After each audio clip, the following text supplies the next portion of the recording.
Hello, I am Sins of Science, and today I'm just going to be doing a sort of little experimental stream. Decided, or I've had the idea to do just kind of a silly little walkthrough of this game right here, Resident Evil 3. It's not going to be the tips, tricks, and tactics of the pros, it's going to be my particular strategies, tips, tricks, and tactics. It was really tough to get my mouth around without stumbling. I've never really done a stream like this before, and so you can expect me to be stumbling over my words a lot and being awkward like I am right now. So, let's get started. It's going to be a walkthrough from the beginning of the game to the end on just medium difficulty. New game.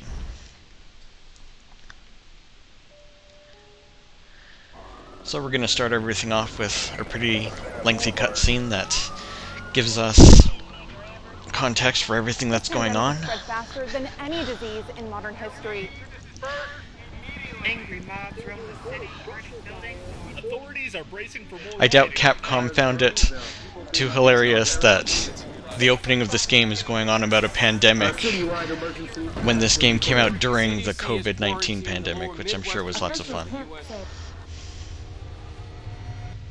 Commitment, honesty, That said, the actors in this opening bit do a really good job, and even if I don't think they're credited in the end. But okay, I'll shut up and we'll just watch now.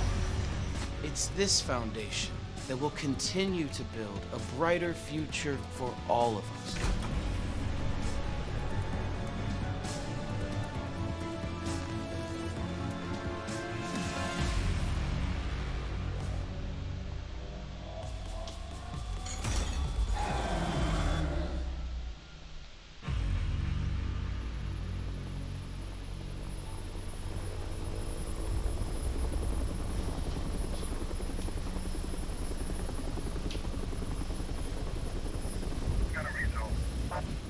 But as a Resident Evil player, am I the only one who misses those title calls? You know, you hit start, and then you hear Resident Evil.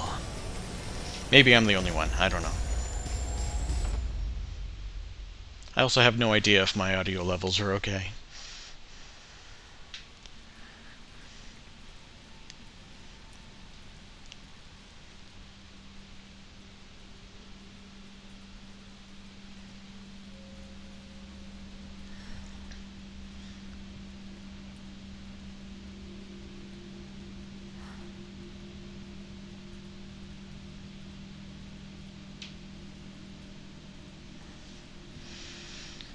Okay, so we get control of Jill at this point, basically.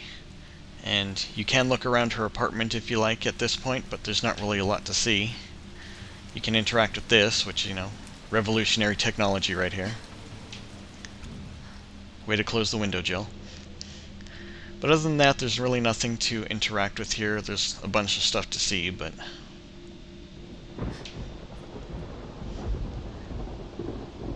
our goal is to turn off the tap. Really starting off with the tough gameplay objectives. And then right after that opening cutscene comes another cutscene.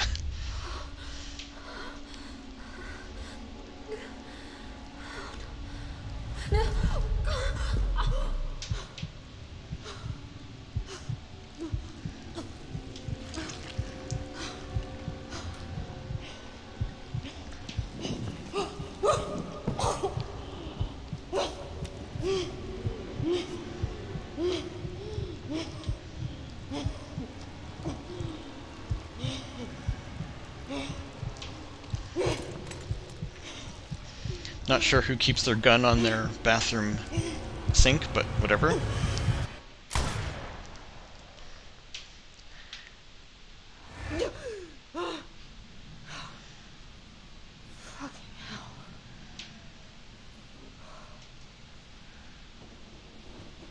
Gets worse every night. Alright, and once Jill wakes up, we gain control of her again, still in this first-person mode, which is kind of out of place in this game because it's the only time in the game really that you control her in first person. But there's a bunch of more stuff to interact with here in her apartment. 3 more days, then I can kiss this town goodbye. There's a nice little graduation diploma there with, I think that's her original RE1 character art from 1996. A little more to see over here. But if you want Jill to say a couple of extra lines, just head over here. Too many pills.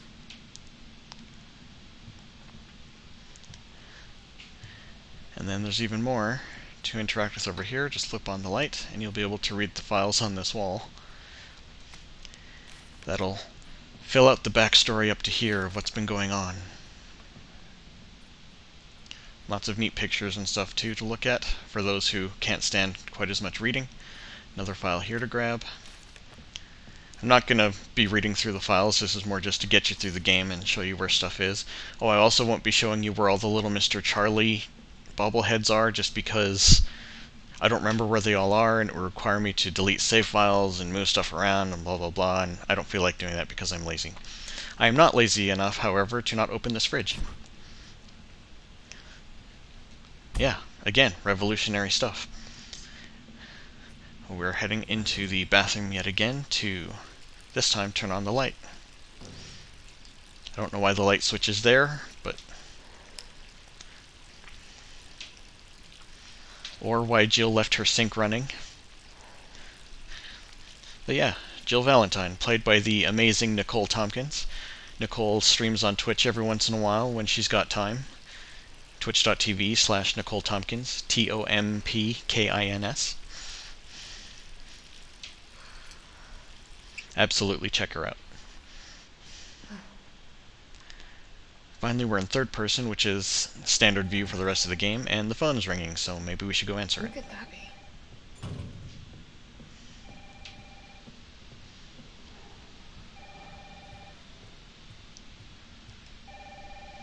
Right, and we have another cutscene. Hello? Jill, are you okay? Brad, is that you? Listen, you gotta get out of there. What are you talking about? I don't have time to explain. You gotta get out of there right now. All right, let me grab my...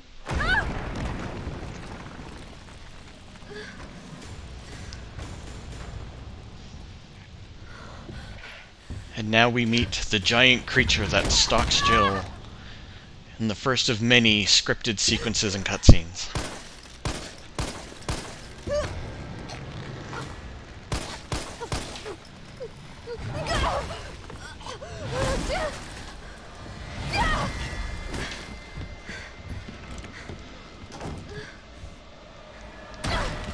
What the hell is that thing? Now just press up to run through this hallway. The game will take over with another cutscene.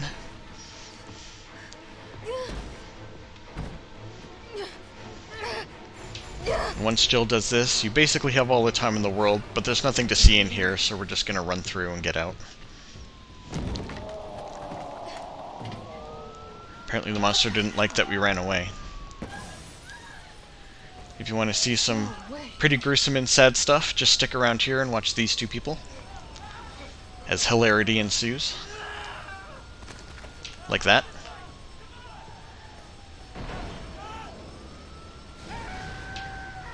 And like that. Alright. So after watching that fun part, we'll hop in through this window. This path is pretty linear, so I probably don't need to explain it. The game will then take over with another cutscene.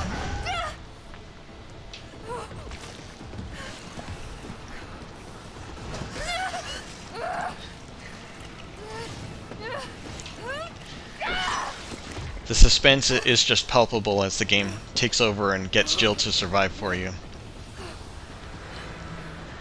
But having gotten away from the creature again, we run to the end of this hallway to the exit again.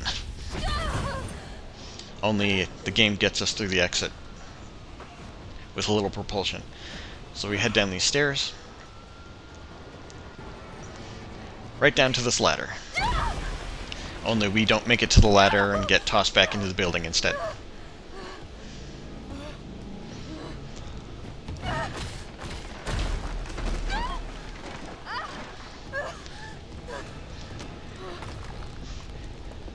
So now we come to the first of many press up to win against Nemesis sequences.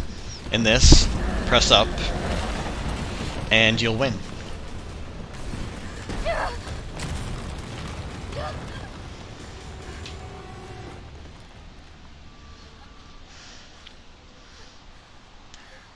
And of course, the sequence ends with another cutscene.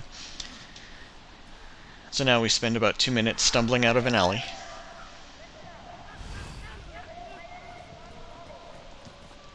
Jill? Over here! Brad, We'll just go join Brad. You okay? what was that thing? Damned if I know. But right now it's got a hard-on for the only 2 stars left in town. You and me.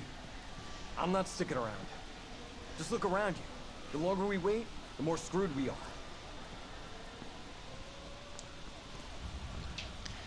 How did this all happen so fast? I don't know. One fucked up thing always leads to another. It's like Arclay on steroids. Right, just go ahead and follow Brad. There's nothing over there. But just watch the chaos that Raccoon City's become.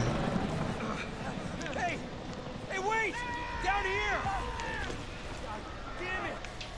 If we wait just a few seconds by this funky looking thing, you can get Jill to say a couple of lines that are very easy to miss. Come on! Let's go! This logo. I should have known. And we can look at it again. Something was in here. Alright, and let's go join Brad. We've got to be dreaming. How could this many people be infected? Where we run straight into another cutscene. Here they come! In here! There's so many.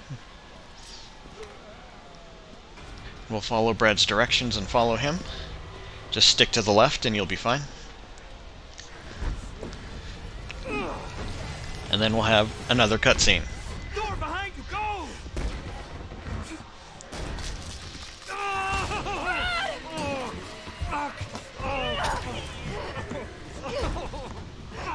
Don't think about it. And 4 seconds after we meet Brad, he's been bitten.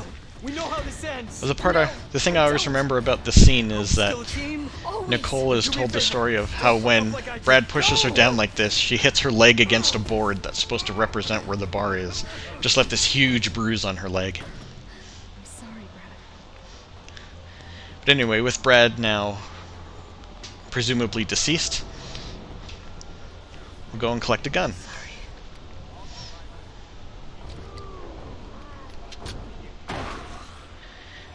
Now this zombie is supposed to be our first round of target practice, but he's literally not in our way, so we'll just turn and run. My philosophy playing any Resident Evil game is generally to save ammo as much as possible. To crawl under that, just walk up to it. Really no strategy to it. We're just going to keep running through, run past bus zombie here and into this alley. Down there! Get to the parking garage roof! Parking garage. Got it. Right. We're still on a pretty linear path, so it's tough to miss all this stuff. We'll walk in here. Sir, are you alright? Stay back! Don't come any closer! Hey, Now come on. I'm There's a gonna helicopter waiting keep to moving take you forward safe. and come closer. What safety? I'm not going out there! The parking garage isn't far. I The can only safe place is in here!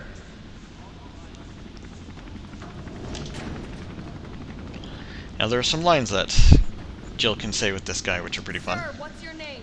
I can't just leave you behind. It's Dario Rosso. And yeah, right.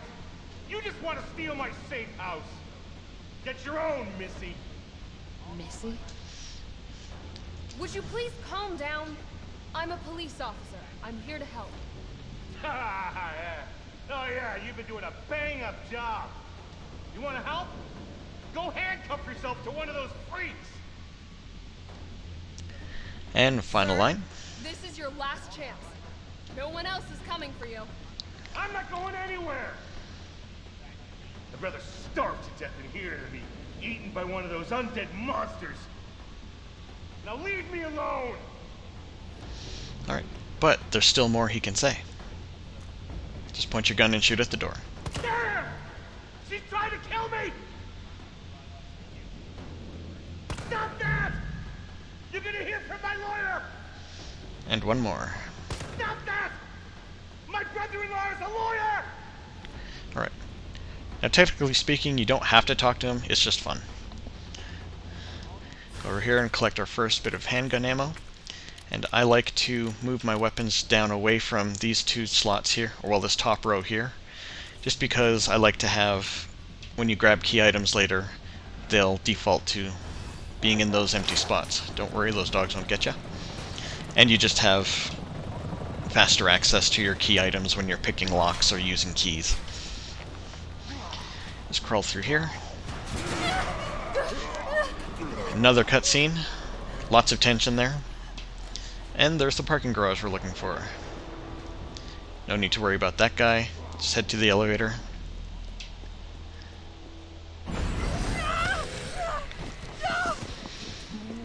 For these two fellas, just run left around them. You have lots of space. Then just hit the interact on the button. The game takes over with another cutscene, and you're safe.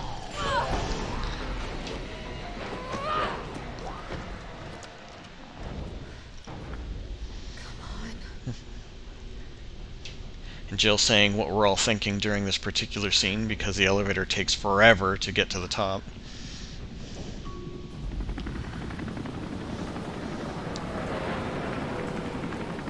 Hey, down here.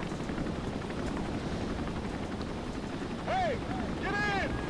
Alright, we get control of Jill again, and now we run to the end of the game. We're all done. Aww. As Jill gets Claire Redfielded against the side of a car.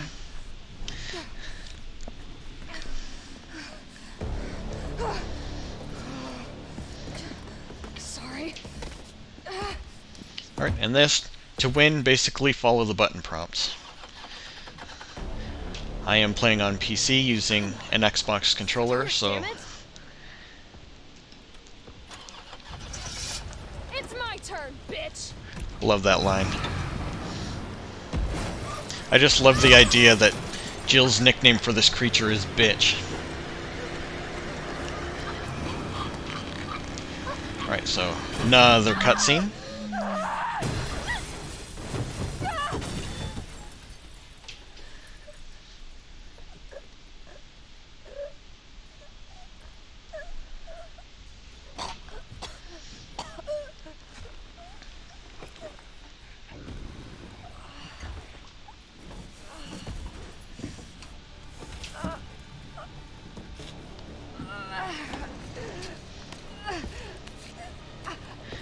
Now, the thing I always remember about this part is that speedrunners say if you don't back up away from Nemesis, which you can if you hold down on your controller, so I'll just show you for a second, but if you don't hold down, that apparently that scene ends a second or two quicker.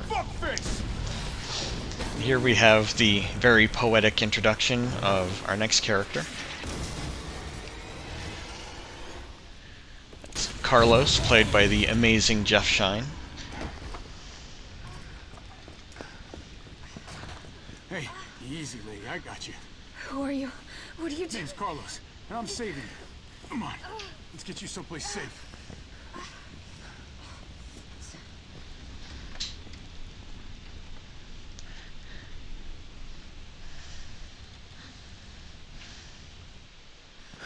I think we're in the clear. Hope so. We've been bringing survivors here. Here where? My guys have converted some subway cars into a shelter. It's safe. I'm fine. Personal space. Okay, I get it. Let's go. I know I said I wouldn't be looking for the bobbleheads, but if you are looking for them, there's one up there. Look for it sitting on a Hey, car. what do you know about that monster? Nothing. I've never seen anything like it. Meantime, just follow It knows Carlos. what it wants and won't stop till it gets it. Don't you like that in a man? No thanks. He's all yours. Listen, I promise you're in good hands. I'm with the Umbrella Biohazard Countermeasure Service. UBCS for short. Are you kidding me? Are you fucking kidding me? You guys are the ones who caused all of this. Whoa, whoa, whoa, whoa. What are you talking about? You don't have to trust me, but I'm going to the shelter. You coming? Come on, it's this way. Alright. Just follow Carlos in a straight line into a nifty subway station. Some really cool movie posters on there you want to check if you like, but for now, we are in another cutscene. Hey, Captain. This fine young lady could use our help. This is where we meet Mikhail, played by William Hope. Even think to ask fine young lady her name? She is an elite operative of RPD, Special Tactics and Rescue Service. Her name is something Valentine. It's Jill. Nice to meet you, Jill. I am UBCS platoon leader Mikhail Victor. My team was sent here to rescue civilians. Right. How's that going for you? The city is completely cut off, isolated. Most of the 100,000 civilians will wind up dead. Correction, undead.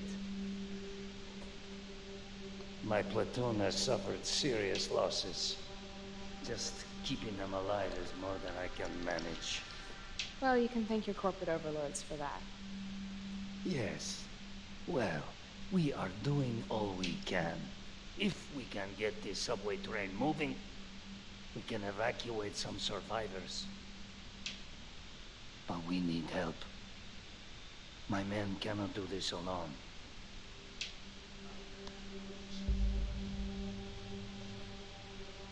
All right. I'm in. But I am on their side, not yours. Oh, hey. It's cool. We all want the same thing. Thank you, Jill. Remember the demo started at this part, and Jill just came off like such a prick. Use this to stay in contact. I mean, it makes sense, because she doesn't trust Umbrella-employed mercenaries. Okay, first things first. We need to get you geared up. Head up to street level. You'll find supplies there. All right. For a couple of extra lines between Carlos and Mikhail, just stick around for a little bit. Shit, Captain. They really took a chunk out of you. Nothing that I will miss. Alright.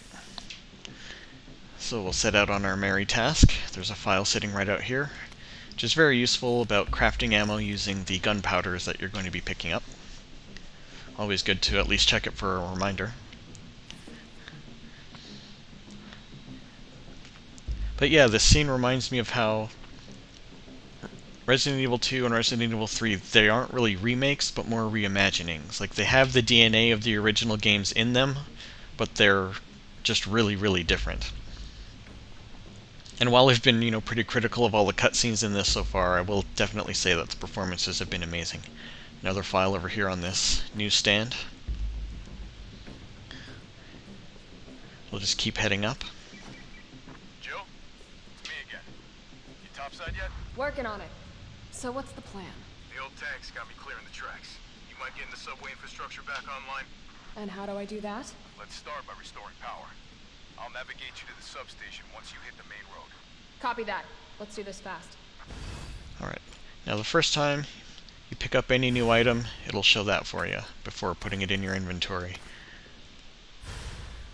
Same with gunpowder. I'm just gonna move that there. And a red herb. Now the thing about gunpowder is that I tend not to use it, just because my big conserve ammunition philosophy, there's another file here on the table, tells you how to mix herbs. I'm going to deposit everything. But I don't use gunpowder just because my save ammo philosophy means that I end up having more than enough by the end of the game. If you feel like you need extra handgun ammo, absolutely pick up the gunpowder and combine it. It'll give you a sizable amount of bullets and keep you going when you feel like you're running out of ammunition. This guy, there's tons of space to get around him, so there's some more ammo sitting on this barrel on your way through here. And there's an alcove over there, so we're going to stick to the right, and then just move past this cop and into the first of one of the very few streets you get to actually see in Raccoon City. I'm going to go over here and make note of this door with the yellow lock on it. And also make note of this door with the yellow chain on it. But for now, Carlos is sending us to the power substation, so we'll head that way. This crate here has some a red urbanite, I believe, or gunpowder, which I don't need. We're going to be very careful about hitting that red barrel. Or we're going to walk into another cutscene for now. See a big transmission tower? That's the substation. You'll have to circle around through an alley to your right to get there. You mean the alley that's on fire? Maybe. Surely a tall drink of water like yourself can put out a few flames. Fuck you. And I bet I'm not the only person who's wondered how that alley can remain on fire the way it is. But anyway, our only way to head is back into another cutscene.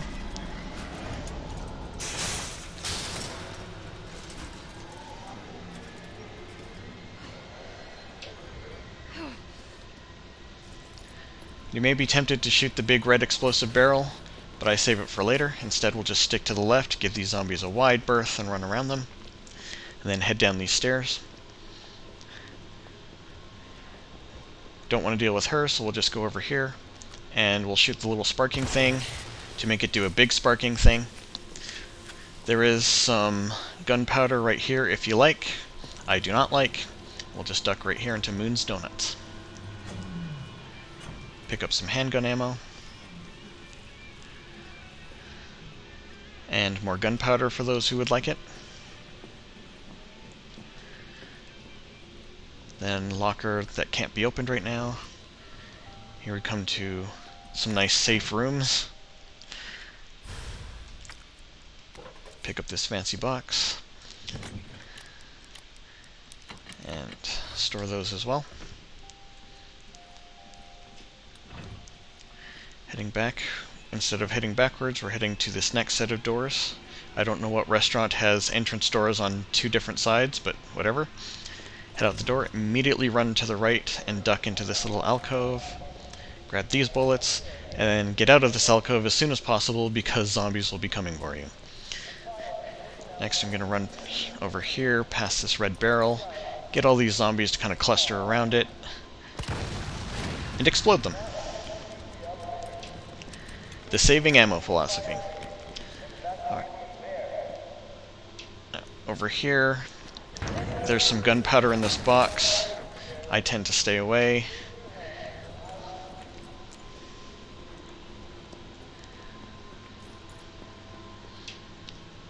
So now that we've come to the subway station that Carlos pointed us at, or well, we haven't been pointed at this yet, I'm getting ahead of myself. We're gonna go inside. And this guy here is going to exemplify how it is we deal with zombies when we have to shoot them. Aim for their legs. If you shoot them in the same place in the leg a few times, the leg will sever and the zombie will be forced to crawl, which will make them 1,000,000% easier to get around. But this is what we came for here. Fire hose. Not going to worry about anything else in here for now. But once you've got them down on the ground like this, they're very easy to dodge, and if you like, you can even just stand on their back and knife them in the head until they die, if that helps you feel a bit more secure about getting around places. So coming back out, we're going to head to the left, continue to the left. A couple of zombies munching on a snack here, we're going to fry them as well. And for those who need gunpowder, there's more right in here. Gonna stay away from her though. Gonna duck into the store. Grab this green herb on the counter. There's high-grade gunpowder on the shelf here. And then right around this corner is some handgun ammo. And then we're gonna take a note of these circled numbers here. 9 left, 3 right, 7 left. Because we will need these numbers very shortly. Now, these two are gonna get in my way.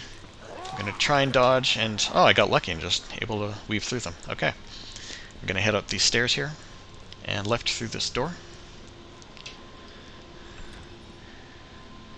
There's nothing in that alcove there, so don't worry about that. There are some handgun rounds right here, though. We're going to open this door and see a zombie right away. We're going to run around him if we can. But you don't really need to waste any ammo on him because you won't be back here. Some more gunpowder in there. File to read there. That gives you the clue as to what the safe combination is. And it is 937.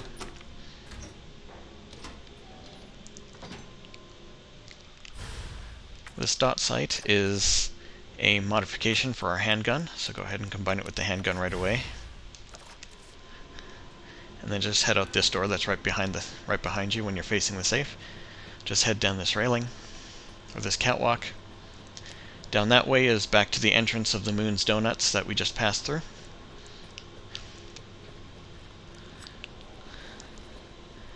And to save ammo, of course, we'll poke the crates with our knife. That's a red herb, which is very useful. Combine it with the green to make a maximum healing herb.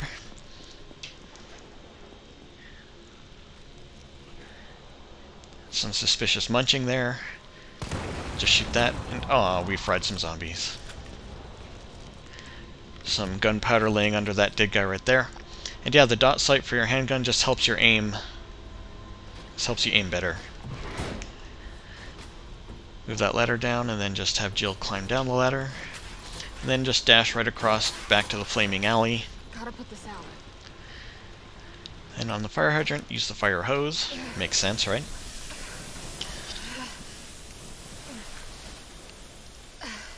There. And Jill will take care of it for you in another cutscene. We're just heading into this door. And again, I'm depositing lots of stuff. I like to keep my stuff organized as well.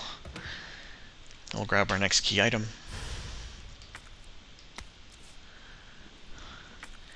Just going to move that over there. Okay. And as we try to walk out, the camera will take control for a sec and will point us at this door. So let's use our new item. And walk into the door. Into another cutscene. Your UBCS? Yeah. Here we have Murphy, played by Todd Habercorn. I know nothing about poor Todd. I'm sorry, dude. Don't look at me like that, all right? I'm not But you did an awesome job in this scene. Wait, please! What the fuck? He was infected. He might have been infected. And here we have Nikolai, Scars this soft. played by the amazing Neil Newbon, who has been in so much stuff I couldn't begin to name his credits. He would have turned. There's your sense of Well, I'll name one credit. He was Eli Kamsky in Detroit Become Human. Go back to the subway station. We don't need a bleeding heart like you getting in the way. I'll just let him walk out because shotgun shells are more important than our beef with him. And then let's follow him, because that's really the only way for us to go.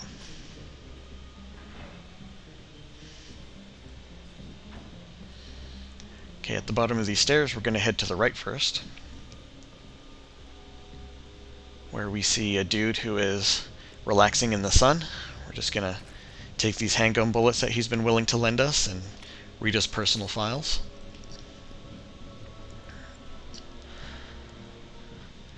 And we just head back this way. There's a note on this wall for you to read about the electric generators that we've already been shooting.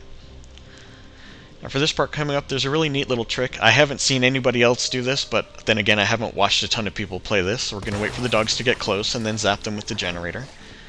And then just run past them. Just keep running. Don't look back. Don't worry about them recovering. Just keep running. But yeah, there's a really neat trick here that I haven't seen people use. So for right now, just going to run in here, run in this door, keep to the right so that zombie doesn't grab you, then up the stairs. This guy up here, you can shoot him in the legs to stun him and get by, or dodge. I'm going to try and dodge. Oh, looks like I got it. Awesome. And pick up that red herb there and head into this room. Don't worry, the zombies won't follow you in. And here we have Christmas, aka a hip pouch. Hip pouches expand your inventory by 2 spots. So it's always Christmas when you can carry more stuff. Another file there. And just going to deposit stuff I don't need. Save point there for if you need it. And these maps really only make sense if you have any idea of what the next section looks like. But we're going to be doing a little bit of an action puzzle to get the power station up and running, despite Jill's objections. Oh, it smells like... Oh, I don't even want to think about it. I just imagine poo. Alright, so this file here is going to give you a clue as to how the next section of the game works. We definitely need these guys, so pick them up. Another note on the wall here. This door is... Only I had my lockpick. Yeah, examine that for Jill to say line. But we're not going to talk to this guy just yet. We're going to instead follow the wall around here, down to this crate. Give it a little poke for some extra handgun ammo. Then we're going to go back and have a chat with him. He looks like he's feeling really well too.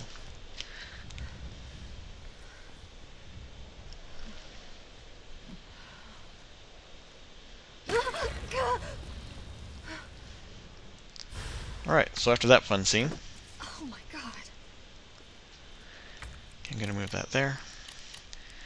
Alright, so we examine, and we have to turn the box until we see the latch, the interact point on the latch, and we get the lockpick, which is kind of going to be our workhorse key item for pretty much the rest of the game.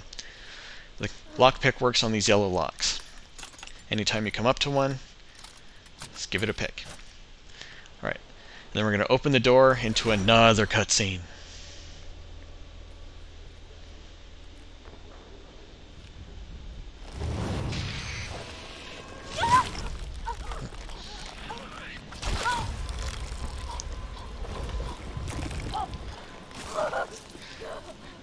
As you try not to imagine how it feels to have baby parasite things and ejected into your stomach, Get it out! let's follow Jill's advice and the advice of the file and use a green herb. And Jill will very happily barf parasites onto the ground. Gross. Well, okay, maybe not that happily. But okay, so now we are in the power station maze. This first left here, aim down at the sparking generator and shoot. You'll run into a lot more of those creatures, but what you'll find is that the electrical burst from the generators pops them immediately, and you can just kill them with one bullet. If you need to, you can just straight up shoot them. If you're going to, though, hit them in the face. Just be very careful about them leaping onto you, because they will inject you with more parasites, and you will have to use more green herbs to get rid of them. Also be careful of them being on the ceiling. But if you manage to shoot them off the ceiling like that and land them on their back, they'll just fall. And there you go, if you're too close to the generators, Jill will get zapped too. Alright, so we're going to run down to this Here we go. giant red light. Just hold the button to flip the breaker. And that's 1 of 4 done. We're just going to run all the way back past the first hallway that we came down here to, into this one. Oh. Yep, there we go. So let's start off getting some revenge, and then another green herb to get rid of more parasites.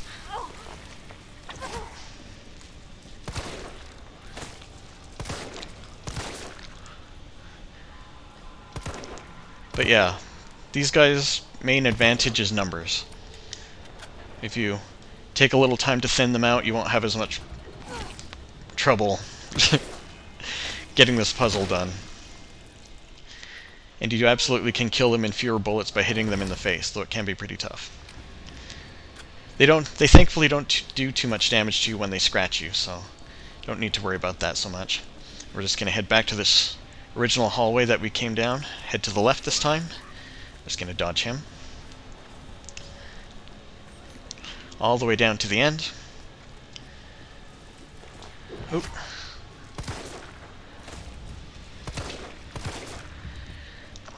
And at the very end here is a green herb. But if you turn around, there's a turn to the right, and our third generator. So hopefully no one comes up to me and disturbs me while I'm getting this done. Great. And we just turn around, head into this gate here, and up this ladder. At the top of the ladder, switch to your knife. Oh, don't head back down the ladder. but give this crate a poke for more handgun ammo, and then a file to find out what happened to poor Chad. And we head down this way and down this ladder to continue our trek through this very fun insect place. There is just one more generator to hit. You can hear lots of them skittering around, so I'm going to take time to thin out the herd. I don't know if they would be called a herd, but I'm not going to worry too much about that now. Especially since my goal right now is to eradicate them. Okay, looks like they're going to leave me alone, so I'm just going to go flick this last breaker. Done. We're done the puzzle. Get the hell out of here. Now just run towards this wall. Come Just keep on. running, and the leaping guy will miss. This dude will lead you back out of the maze. And at the end of the hall here, we're going to make a right turn.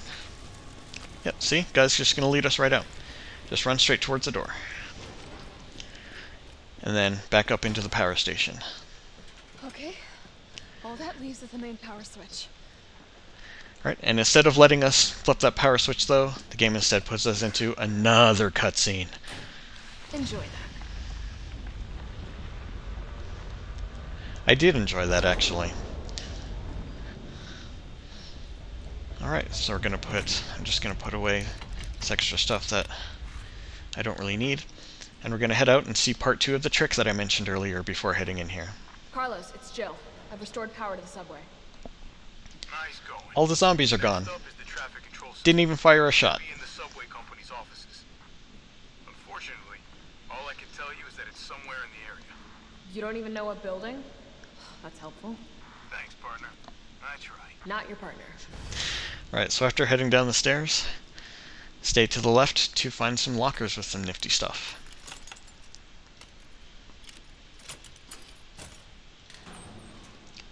More handgun rounds. And for those who need it, gunpowder. What's fun is that the dogs outside are also gone. I'll switch to my knife because we're about to poke a crate.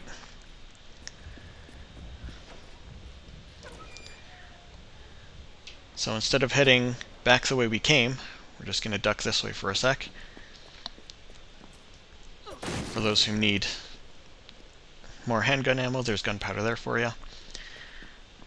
Then we just run up straight up here and head back. And oh my god, it's the creature. Just keep running. He's going to be stomping after you. It's a good idea to stall him with the electric generator. A couple of zombies here now. Just stick to the right and they should not grab you at all. Head back into the door in the garage. Carlos! That thing is still alive! It's after me! What? Run! Come back to the station. Not until I get traffic control online. Alright, now this part, I have to admit, I am the least consistent with. So I'm absolutely going to grab the first aid spray that's in this locker and keep it with me. So we're heading back. Our goal right now is to restore the subway system. Now there are two ways you can do this. You can head towards that ladder or you can head towards the street. Whichever way you head, the giant creature is going to appear in your way. So I'm going to head this way, because he'll walk towards the big red barrel that we saved earlier. That will allow us to explode the zombies and put the big creature down. Anytime you put him down, he'll drop a supply case. And so, examine the supply case, hit the interact, you'll be given a neat prize. In this case, the extended magazine for our handgun. Just going to put that there, which will give you 33 rounds per magazine in your handgun. And creature will be down for a good while, so we're just going to head over here and raid the 2 stores that we took note of earlier. Definitely pick up these fancy boxes, they are crucial for a puzzle later.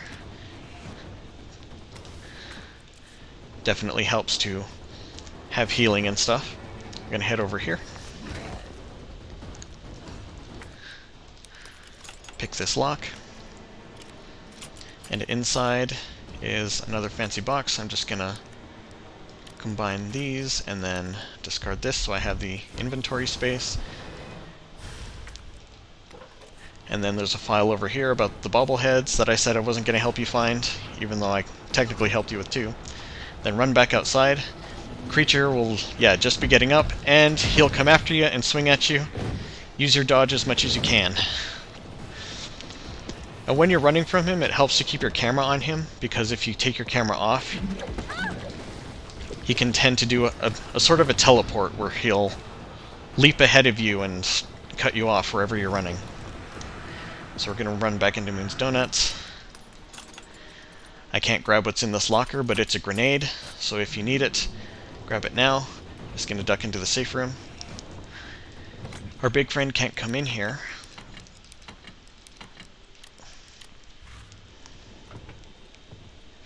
But he will be waiting outside.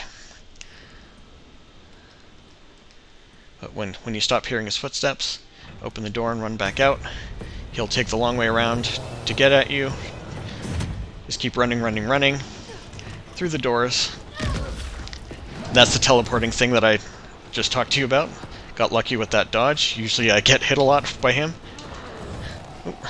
Managed to get him. Bear right to get around this guy and get up the stairs and into the subway station. Okay, and our floor crawling buddy over there is, well, crawling on the floor. So before heading into that door at the end of the hall, we're going to head into this door. And there's a file on the desk there. Some lockers to root through.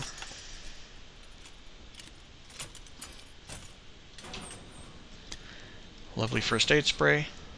A grenade. Absolutely take any grenades you can find, you will need them. And a brand new toy. So we'll use our bolt cutters.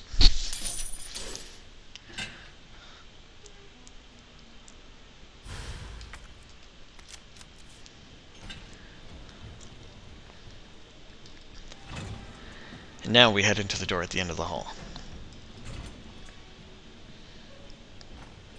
Carlos, I'm in the control room. Now what?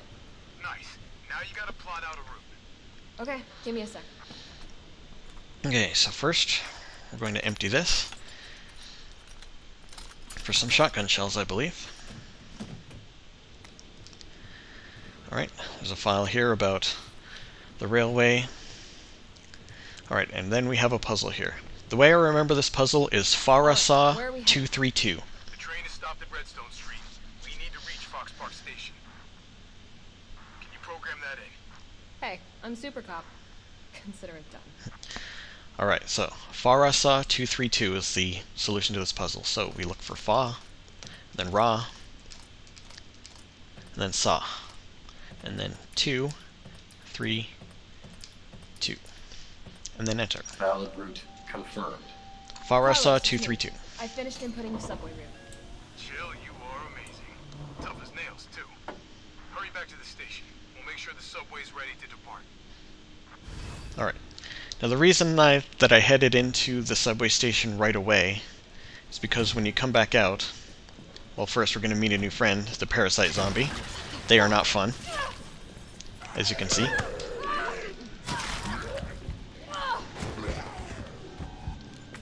Okay, just going to heal, which is actually kind of fortunate because I need an inventory space for what's coming up here. With this guy, I'm just going to aim for his head and try to kill him.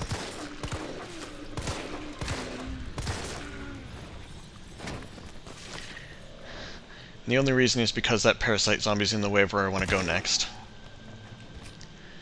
Okay. You do have to be careful about when zombies fall down, because they're not always dead, so... But yeah, the parasite zombies, you want to shoot the glowing weak spot, and wait till the parasite melts, and that's when you know they're dead. But yeah, when a zombie falls down, he's not always dead. Give him an extra shot or a poke with your knife to see if he's really down. If he doesn't react, then he's dead. Alright. Now that's the last chain we ever have to cut, so we can get rid of the bolt cutters. This guy will get up and try to hug you, so oxygenate his brain for him.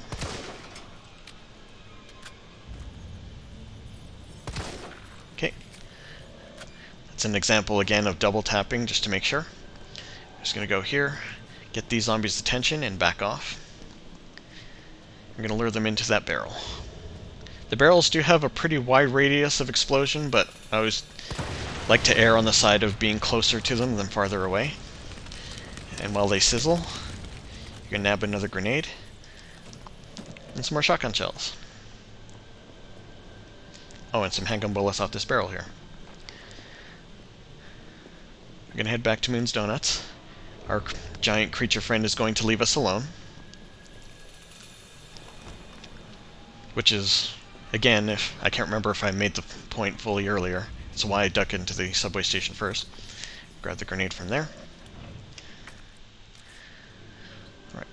And counterintuitively, we're going to deposit the shotgun. We're just going to keep our grenades on us for now. Going to switch to the grenades. And we're going to run out here, face first, into another cutscene. What the hell is it doing to them? Alright, just going to toss a grenade down there. It's probably generally better to toss it a bit earlier so he doesn't punch you. But grab the next supply case, and the reason we do it now is because this is basically the only chance you'll get for our big creature friend to drop the moderator for your handgun. The moderator makes it so that your handgun takes up 2 inventory spaces. But as you can see, it increases your chance for doing critical damage, which is to say, making it so that headshots have a higher chance of exploding the zombie's head rather than just doing a little bit of damage to them. Here, just going to run past. There's handgun bullets in that police car if you need them. I'm just going to leave them for now. Run into this alley, try to dodge this lady, which managed to work. And then there's a police officer at the end here, who you'll also need to dodge.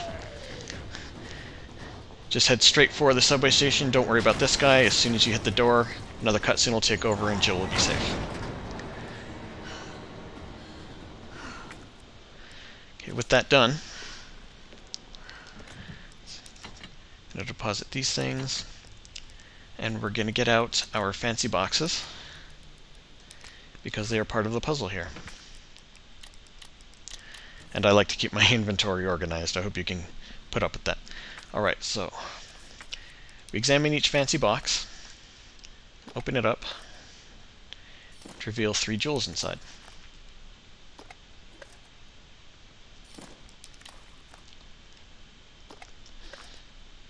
Now I want to call this particular thing here a puzzle, but it's not really. You can put the jewels in any order and they'll work just fine. You will always get the same prizes in the same order though. The first will always be a hand grenade.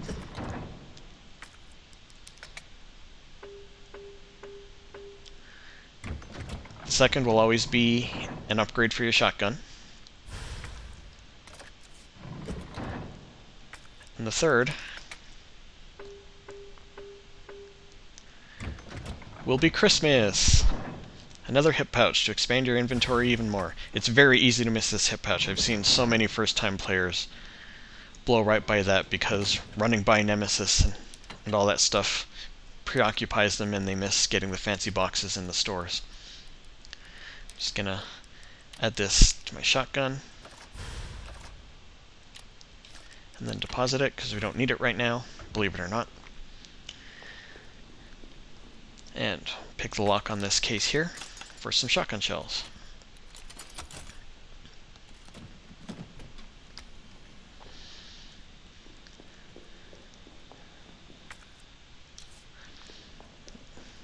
And we're just going to head on downstairs because we're going to rejoin everybody and get the heck out of Raccoon City finally. Nice job, Super Cop. I'm impressed. We back in business? Yeah, mostly. But we need 30 to 40 minutes to finish maintenance. Nikolai, how are we doing? The town's crawling with those freaks. No chance of fighting our way out of the city. Why is she here? Ooh, drama. Sorry, you're gonna have to listen to me drinking water. She's unreliable. Can't pull the trigger when it counts. Hey, take it easy. She'll get you killed. Sorry about that. Everyone's a little worked up. Not again. It's me he's after. Hey, I'll buy you some time. hey, wait! Wait, Jill! No! Alright, just run straight forward. Come on, you creepy ass stalker. You want stars? I'll give you stars. Okay, I've never seen him roar there, but apparently he does do that. Just gonna heal from that hit. Now my game usually has this error where Nemesis won't come through that door. Nemesis slash the creature.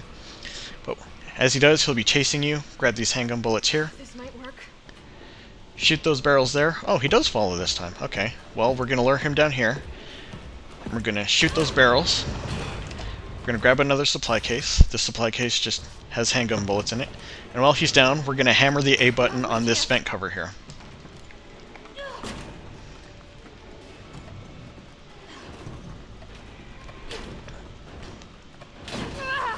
Yeah, and once the cutscene takes over, you're safe. I guess that's pretty much the philosophy of this game. Once there's a cutscene, you're safe. But instead of escaping into another street or something and seeing more of the city, we're in the sewers. Just follow the path to the door, another cutscene will take over. Because, you know, that's definitely what you want in a horror game, is for everything to be done for you via cutscene.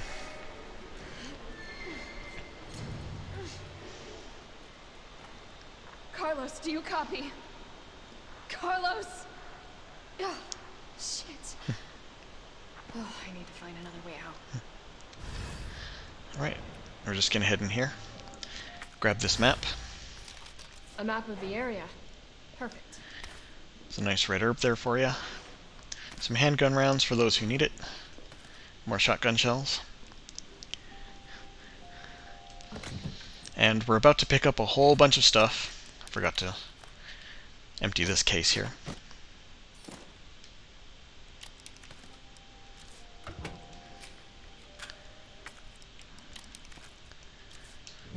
Alright. Gonna empty inventory of almost everything except shotgun, and I don't know why I put away my shells, because I'm taking them with me.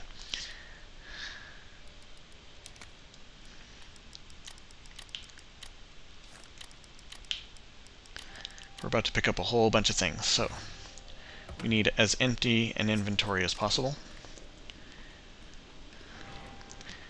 And yes, I am one of the many original RE3 players who feels that the "you want stars, I'll give you stars" line was absolutely misused in this game. Should have been saved for the end.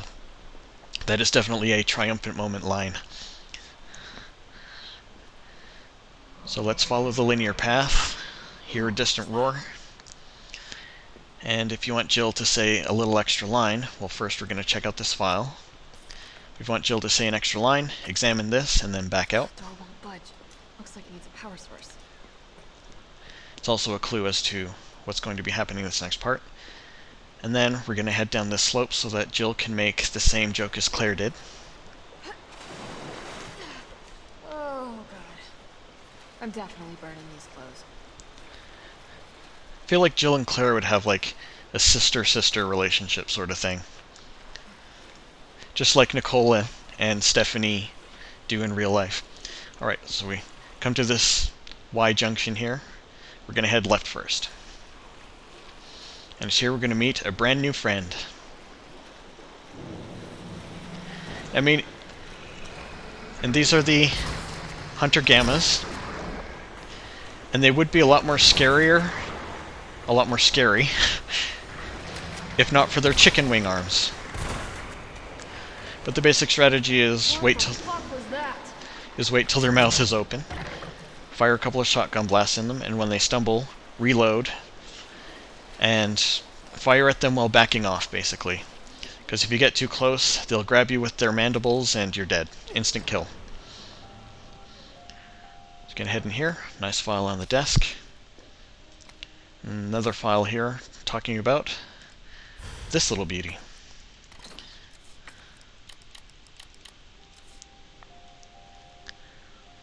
And then we're going to go over here and grab some explosive B.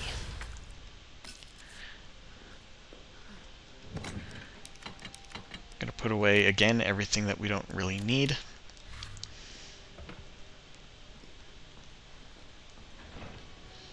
But we are definitely taking the grenade launcher with us, because we're going to need it for a set. I'm going to head back to this three-way junction here. That way is the way we came from, and so we're going this way now.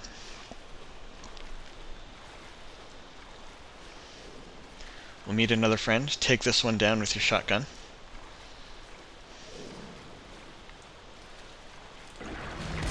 Again, fire while backing off, because he really wants to have you for dinner. Reload whenever they stumble to make sure you have enough rounds in your shotgun, and about 5 should do it every time. Just those chicken wing arms, you know? We come across these, well, I hesitate to call them waterfalls, but falling gunk. There's a hidden passage behind one of them that's actually pretty easy to miss. Switch to our knife. And for those who need handgun rounds, there's some gunpowder there for you. Don't worry about this guy, he's not getting up. Just grab the shotgun shells, read through his diary, and head back out. Feel free to switch to your grenade launcher, your brand new toy. Head back out. I'll wait for this guy to open his mouth, fire a nice fiery round into him. On harder difficulties, you'll have to hit him with a flame round and at least 2 or 3 shotgun rounds. So just be aware of that if you've decided to play on a harder difficulty. On the right hand side here we'll find some flame rounds, which have already been loaded into our grenade launcher, so it's going to load those in right away, free up the inventory space. We're going to head in here. There's a bunch of stuff. The most vital thing is this, so if you have no inventory space for anything, have 2 spaces open for that battery.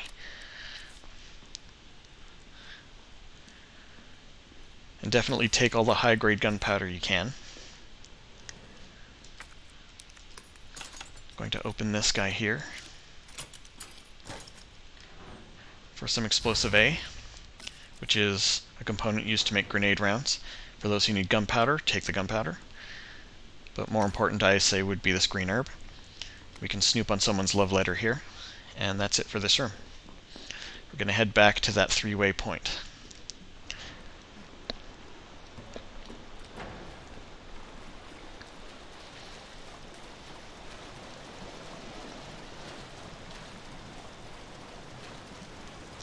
But of course, along the way, because things can never be that simple in Resident Evil, we're going to run into another chicken wing. We're going to grill them up nice and crispy.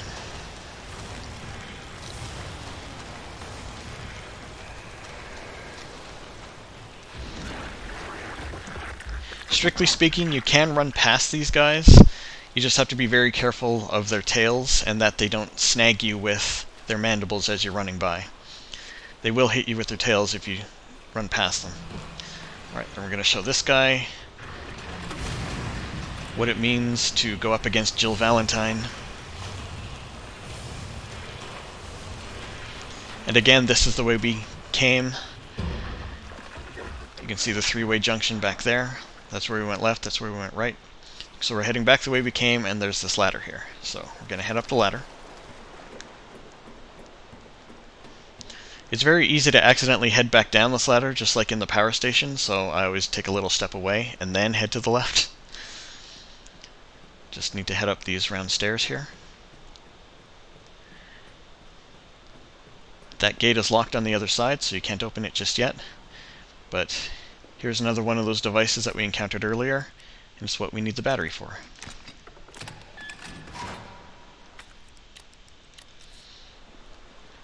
With the door unlocked, just head straight through. There are no items in here to miss. Switch to your grenade launcher though, which I already have. Because another friend's going to appear. He is the last one though, so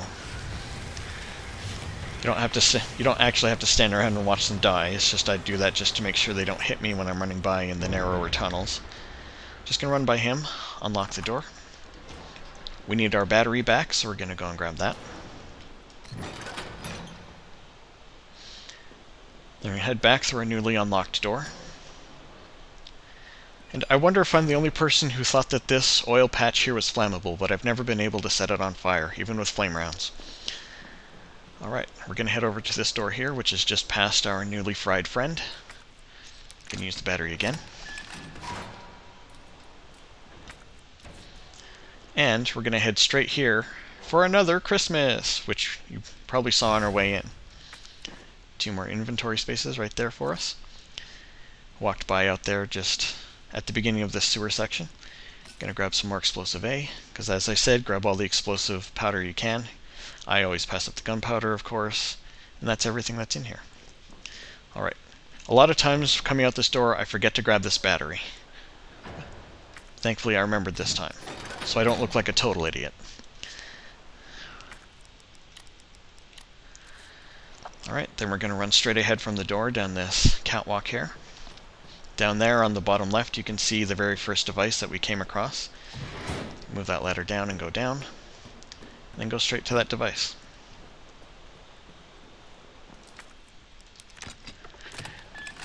Say goodbye to the battery. Bye, battery. Head into this hallway. It's a linear path, so there's nothing for you to wander off on or miss or anything like that. May want to run up the stairs, because going upstairs is kind of slow in this game. Carlos, can you hear me now? Jill. Oh, thank God. Everything okay? Yeah, I'm alive. I lost him. Great. The subway's ready to go. We'll leave as soon as you make it back. Right. Conversation ends pretty much about as you reach this ladder, so we're going to climb up. Nemesis is going to give us a hand, and he's going to get us ahead.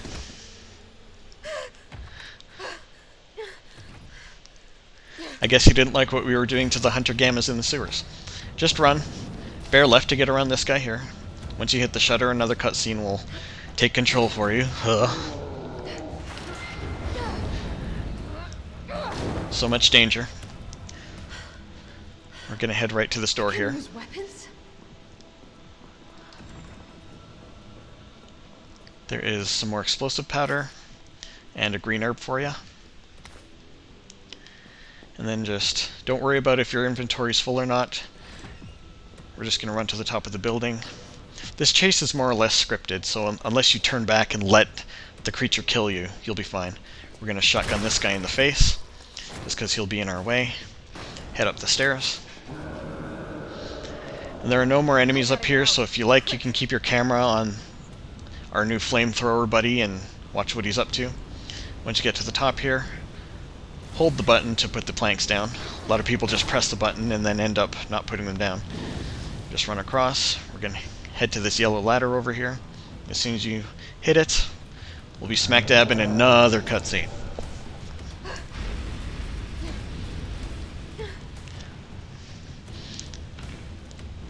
Now up more stairs. This path is also really linear, so it's pretty tough to miss anything. Nemesis slash the creature will catch up to you, but as long as you keep running and moving, he won't hit you. It's fine. Jill will automatically jump over these pits for you. Just follow the path right to this ladder.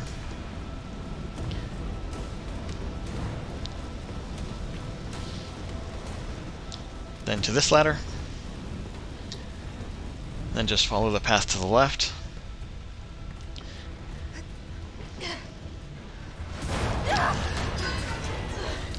I hope that metal hasn't had time to get hot enough to like fuse her skin to it at this point.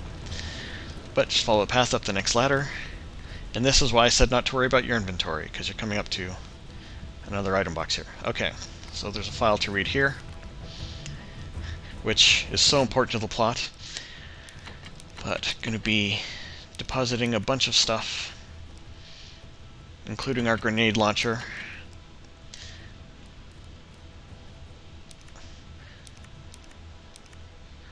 There we are. Okay. And we're going to take our handgun and our shotgun, and of course we're going to be taking our ammo with us.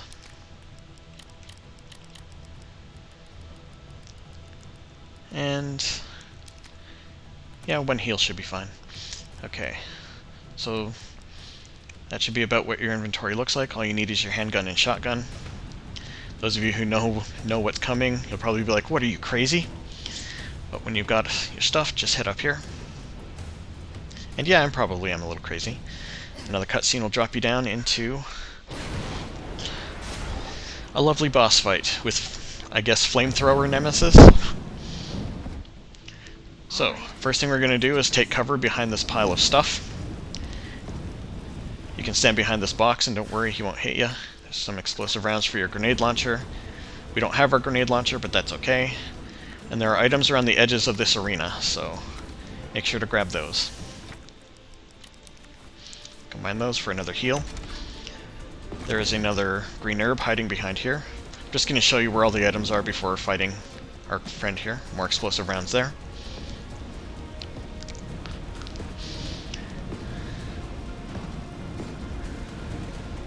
Just gonna lure him around here. Yeah, a lot of times he will overheat his flamethrower. Just grab these shotgun shells here. But definitely don't approach him from the front, because he can do that. There are some handgun bullets sitting on top of this box that you can see right there, for if you need them. And now there are a couple of ways to... I'm just going to pause for a sec. There are a couple of ways to take on Nemesis here. You can either just start shooting the giant metal thing that's over where his heart would be, and eventually that will break and bare his heart, and you can just shoot at that, which is his weak point. Alternately, you can shoot the giant tank on his back to do a bunch of damage to him.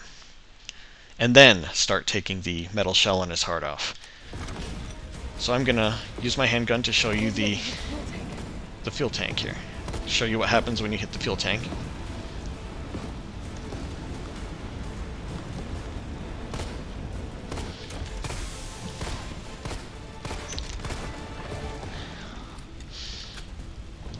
One really useful thing to do is to lure him into a corner and have him just shoot at walls so that he'll overheat his flamethrower and won't be able to use it for a little bit. And then you can just take pot shots at his tank. Alternately, you can give him another zap, get around behind him,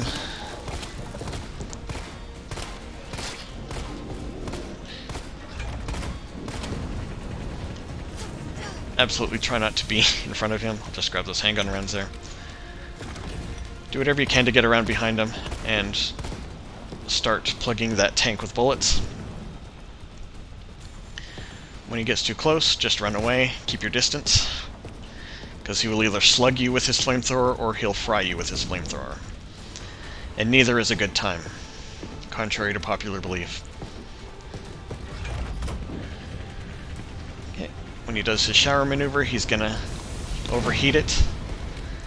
But I managed to explode his flamethrower this time, so I'm gonna switch to my shotgun.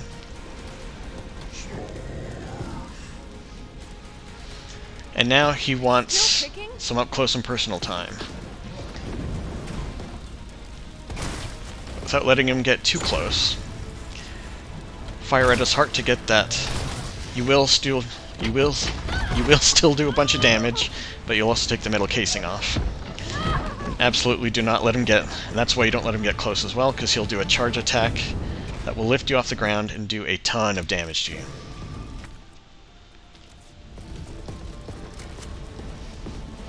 Just keep running, dodge if you feel like you need to.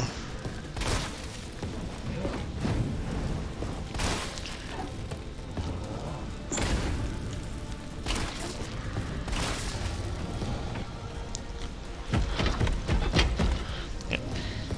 Thankfully he only charges at you like that a certain distance, so if you don't want that gigantically damaging move to be done to you, just keep running away and try to bend around corners and stuff. Yeah, if you use shotgun shells to the heart and he's down. Then Jill's going to do her impersonation of the reboot Tomb Raider games. Gets herself knocked around a bit. By a bit, I mean a lot.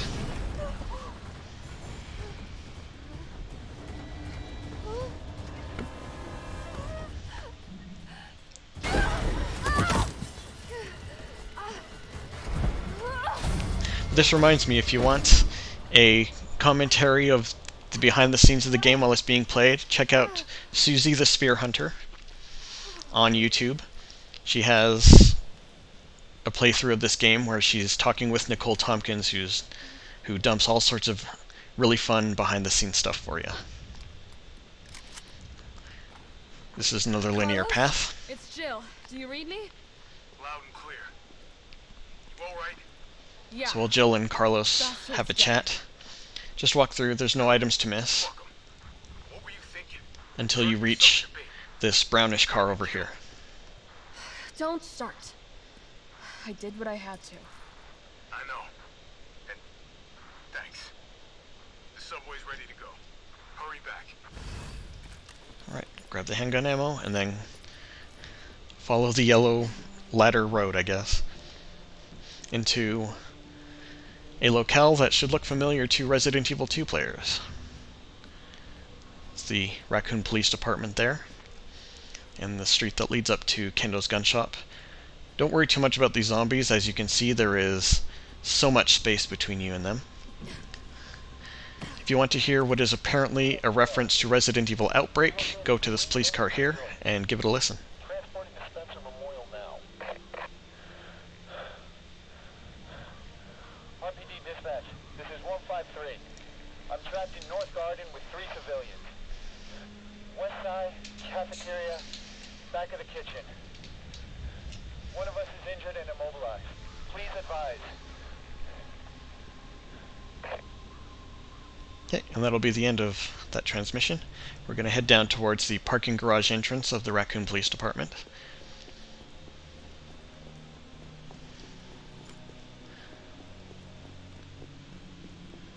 Because it has something very useful, some high-grade gunpowder.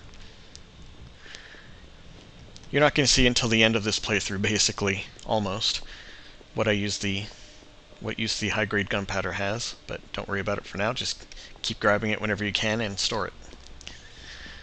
Tons of space between these zombies here, so I'm just going to weave between them. We're going to head towards the gun shop here. This gate is locked, don't worry about it. And just into this door. And there's some nifty things for you to grab. There's some explosive. I don't have any more inventory space, but there's green herb here.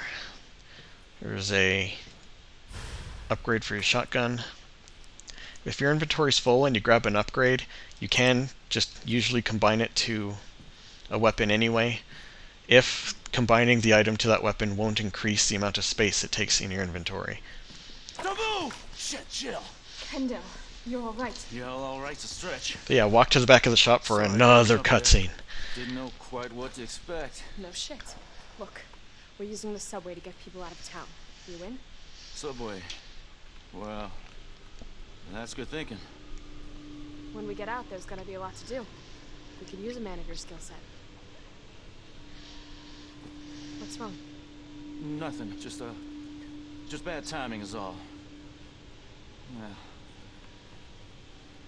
Look, don't worry about me. I'm gonna make other arrangements, okay? You better. You're the best gunsmith around. Oh, no. Don't do anything stupid. Oh, that's your job, right? Take care, Jill.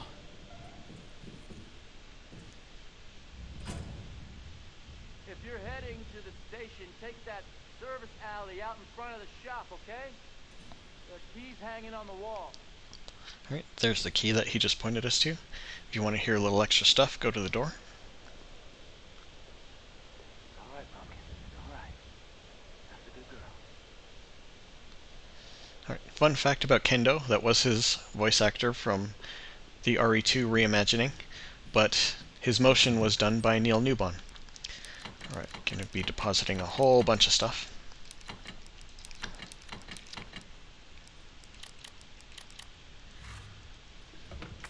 Alright, I'm just going to take a little time to grab the items that I couldn't get. I don't know why I grabbed that gunpowder.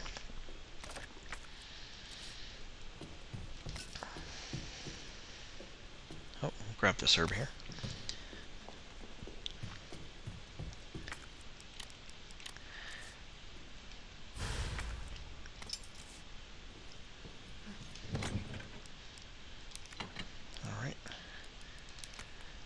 just combine that. And as you can see, it takes up 2 spaces now, so I didn't have the inventory space for it before. Alright. Keep the green herb that you get in here on you, because we're about to get a red one. So, we head back out into the street. You can see the building that we left in good condition for its future inhabitants. I'm going to use Kendo's gate key on the lock here.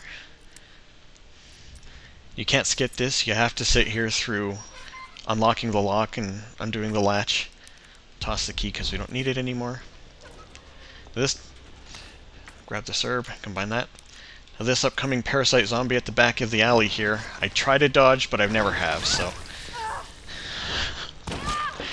I'm keeping a perfect record. That's what I've decided. But just run past him. No need to worry about wasting bullets on him. Into this door. This parasite zombie, though.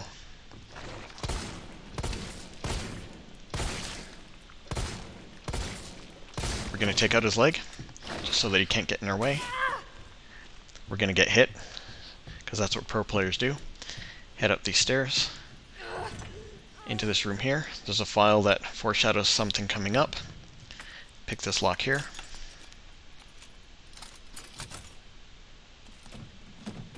For some very tasty explosive rounds for your grenade launcher. Back down the stairs and then straight out through this door. Don't worry, that tendril won't hit you through the stair rail. Just gonna run out into the street here. And into another cutscene. To be fair though, this particular motion by our nemesis creature friend is kind of badass. Rocket launcher? Really? Yep. Fortunately for us, Nemesis has terrible aim. Like stormtrooper aim. You do have to worry about him running up and hitting you on that second part though. If you keep your camera on him, he'll choose to stay back and use his rocket launcher. Oh, as you can see, we're heading towards the power station again. Just like last time, keep running. Into another cutscene.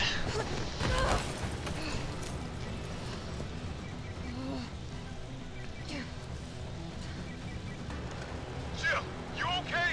Carlos, that monster's on my ass again. Are you shitting me? I thought you killed it. Me too. So this part, even though it sounds counterintuitive, keep close to Nemesis as you just run straight down the street, and he will miss you. Into another cutscene. Though I'm not sure why we're running from Nemesis when Jill can just take a rocket to the face and survive, but you know, she's Jill Valentine, that's what she does.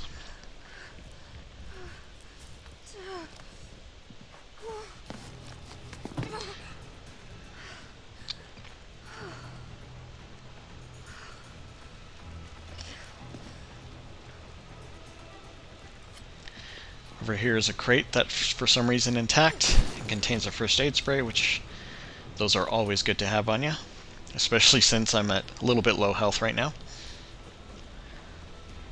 Just head down this catwalk and up this ladder, and we'll end up back in a very familiar place. Jill, you there? I think I know how to slow that fucker down. Can't go past those barrels, so don't worry. Just head this I'll way. lead him right to you? It's okay. Trust me. Alright, so we're going to trust Carlos, but we're not going to run into fire. We're instead going to run back towards the entrance to Moon's Donuts. I don't want to know anything about Jim's Crabs. We're going to head back up towards the subway station. But we don't enter the subway station, instead we enter a cutscene. And I mentioned Tomb Raider earlier. Just immediately turn around, head to the right side of the stairway, head back down the stairs, and duck to the right side here. You don't have to wait for the thing to come to a complete stop, just wait until your way is clear, and then run. When the giant head comes to a stop, Nemesis will join you. And he wants to show you his rockets. You can grab the handgun bullets here if you haven't already. Once you duck through the gate, you're pretty much safe, just keep running. Jill, this way! Follow Carlos. into another cutscene.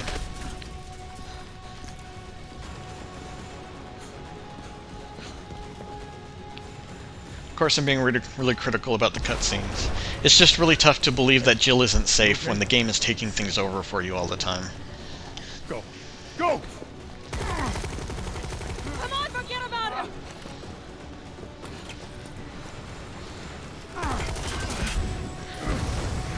Story-wise, though, we're going to have our big relationship/friendship building between Jill and Carlos here.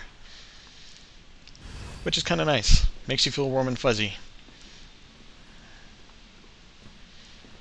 Just follow Carlos, there's no items in there to miss. Carlos, I know we didn't get off to a great start, but thanks for the save. Hey, you saved my ass first. Kinda didn't get off to a great start because Jill was a dick, but you know. Well, Speaks to Carlos's character, you know. He's a very forgiving dude. Always the mediator. Hey, you'll be safe.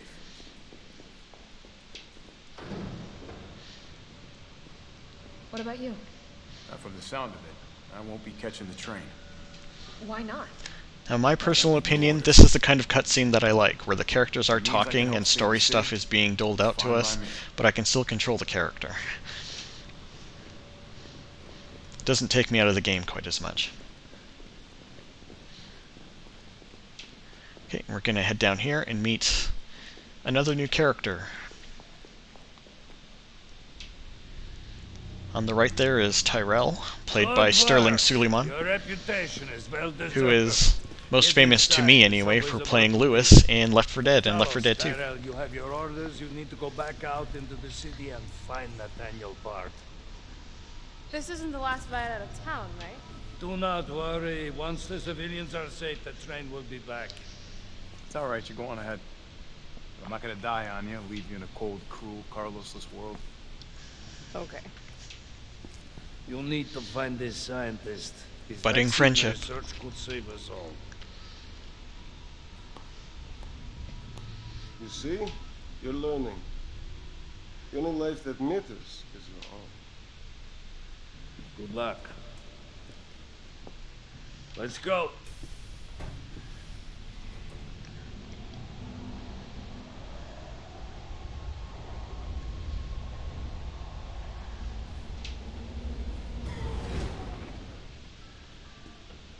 You don't really think a pencil pusher like Bart is still alive, do you? I have it on good authority. Why? Are you worried about teammates? Could there be something suspicious about Nikolai? Who blows away his soldiers on a moment's notice? Zombies can ambush a platoon like that. Funny, the gate was locked. Ooh, drama.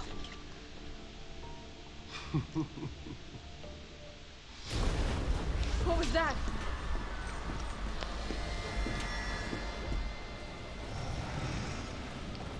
How is this fucker not dead yet? Just know, they're gone. Come, this way. What exactly was Jill's plan in that moment? Nikolai, what are you doing? It's not after me. And Nikolai shows his true colors. Straight yellow.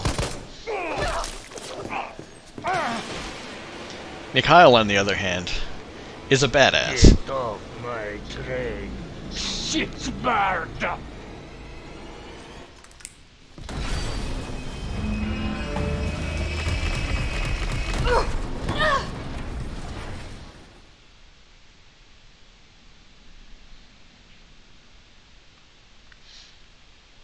Alright then, so we're heading into the first of a couple of segments where we play as Carlos.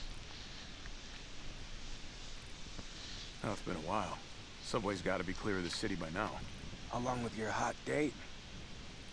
Nah, she's not like that. Hell, she's not like anybody.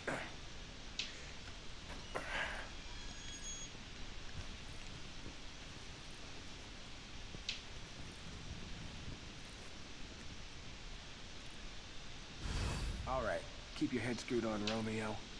This is the police station. You sure? It looks like a cemetery to me.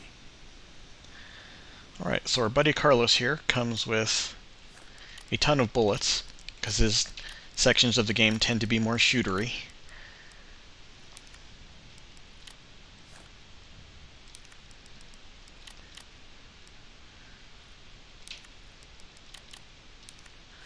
Alright.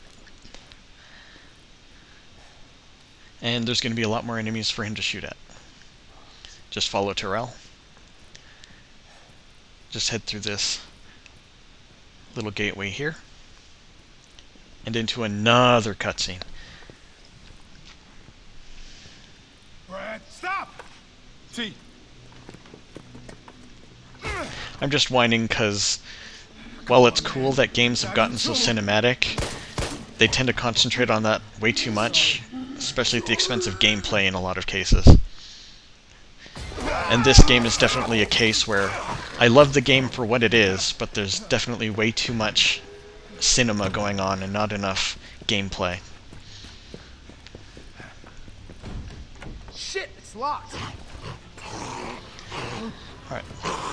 You stay on the door. I got this fucker. So for Jill's peace of mind, we're going to put down Brad. Try not to miss his head like I did. You can use whatever weapon you like. I just like emptying Carlos's handgun first.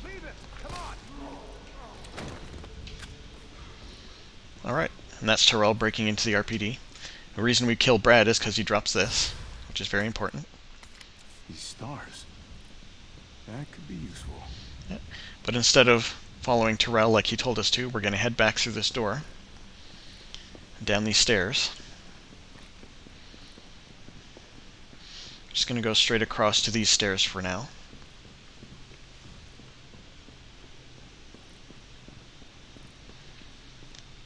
For some nifty keen little items. Nifty keen is what the kids say nowadays, I'm sure.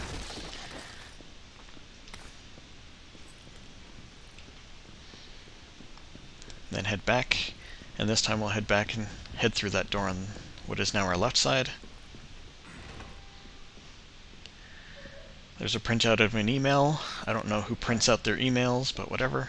A couple of things to examine for Carlos to say some lines. Somebody didn't have time to put his blues on. Well, he hasn't gotten to work yet. Give him a break. Sorry, poster boy. Alas, poor Brad. I'm sorry, I can't remember what his actor's name was, but he did a really good job for the 4 seconds that Brad was a part of the story.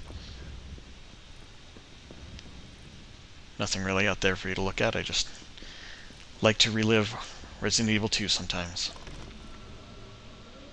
Where'd that cop go? Don't know, don't care. We got a job to do. If our intel's still worth a damn, then Bard's in the STARS office. Let's find him and take him into custody. Custody? I thought this was a rescue. Carlos, take a look at this. Terrell's gonna call us over. I've located the STARS office. Remember, Bard had access to Umbrella's darkest secrets. He knows we'll try to keep him under our thumbs. So this search and rescue mission is really more like find and detain. Right. Good to know. I'll open the shutter so you can get through. You stay here and find out what's been going on here at the station. Call you if I find anything. Hey! Be careful. Yeah. You too, man. Like that hey wasn't supposed to be a jump scare. Alright, just deposit some stuff.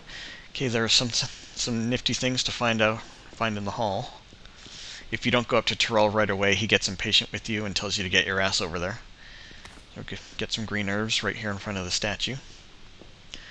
Gonna head upstairs. And to the right. Area looks clear. Yes, if you want Carlos to say lines, you have to do a little exploration here. There's some handgun rounds here. There is nothing at the end of that upper walk over there, so don't even worry about it. What we are going to do, though, is get Carlos to say the line of many fans of this game. One of the best lines. Now here's a weird fucking door. Leave it. We're here for Bard. Alright, moving on then.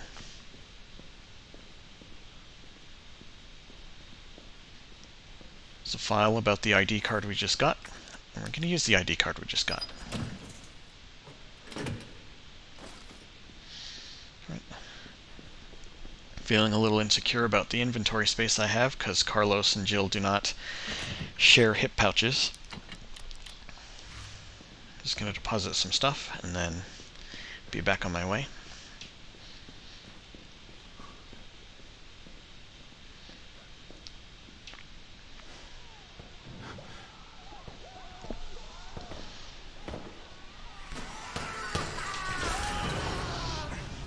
More cutscene.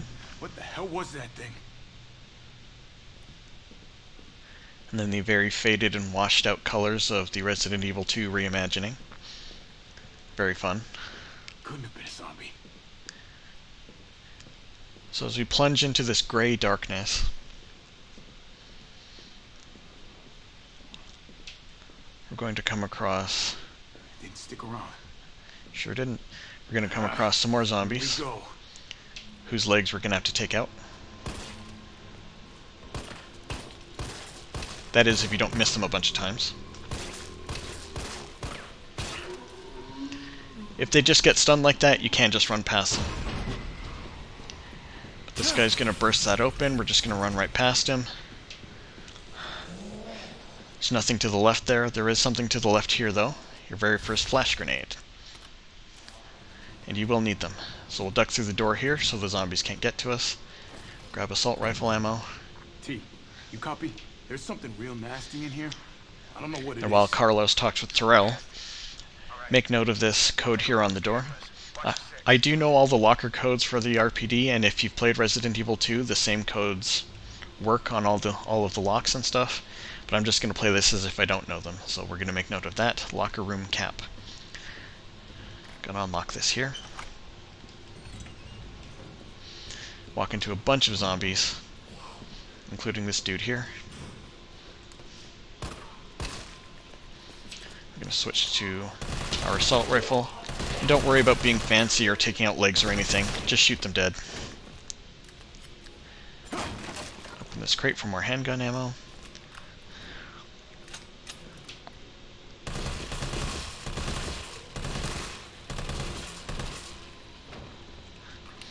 Now, of course, you can't always trust when a zombie is dead when it falls down, so we're going to poke it with our handgun.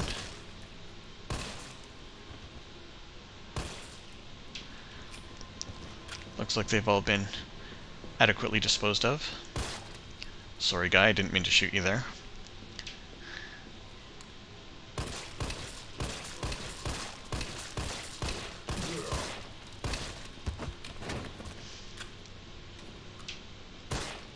Okay.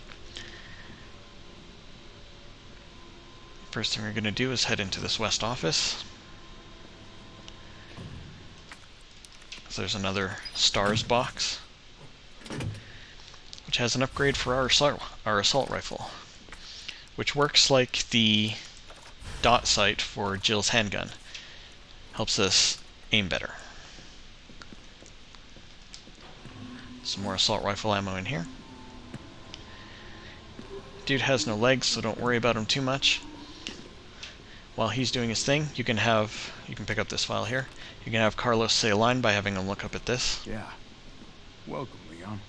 Bet you had a kick-ass first day. Okay. And we'll just nab these. And while he's crawling around, we can duck in here really quick for this. There's a safe here that we don't have the code for just yet, but we're going to get it pretty soon.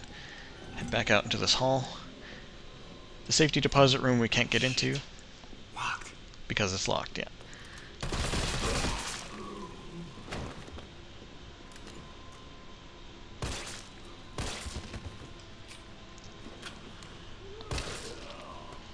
Alright. Once that officer... Fucked up shooting cops. It really is. Once that officer is down, we're safe. Gonna veer to the right here and into this door, which is a save room.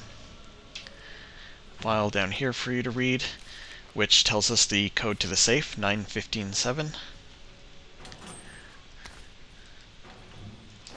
One thing I neglected to go over earlier is that generally safe codes start with moving the dial to the right, so just press right.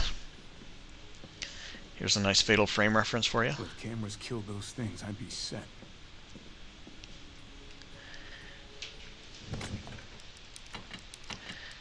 Deposit stuff. Alright, so now that we know that safe code, we're going to head back to the West office.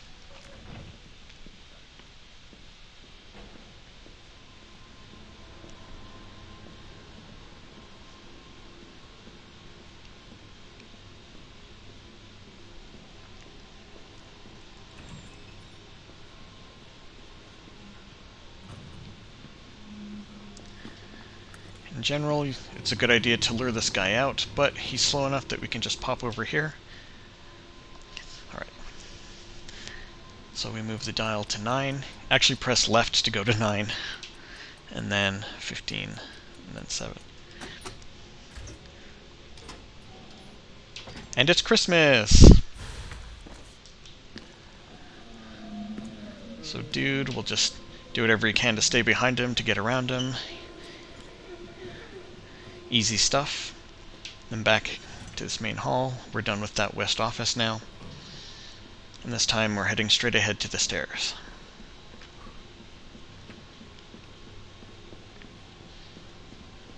Up on the second floor, because Terrell misses us, he'll give us a call. The STARS office is up ahead. Copy that. He's talking about going that way, but first we're going to head up this way.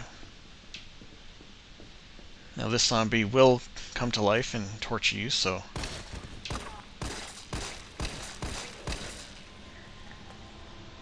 we're going to shoot out his leg. And to save on ammo, we're going to stand on his back and just keep slashing with the knife until he decides it's not worth fighting us anymore. Which he's decided.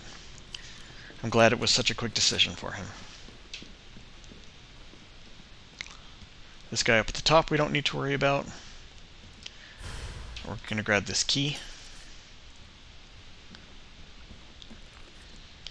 Can poke this guy. And again, I know the code for this locker, but for the purposes of this playthrough, I'm just going to behave like I don't. Don't worry about this guy, he's just going to stay napping. It's just this guy that was going to be annoying and grab our ankles.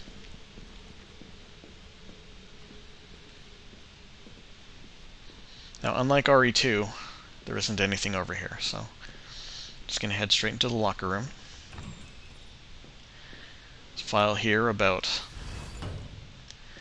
the thing that's in this locker. Better not.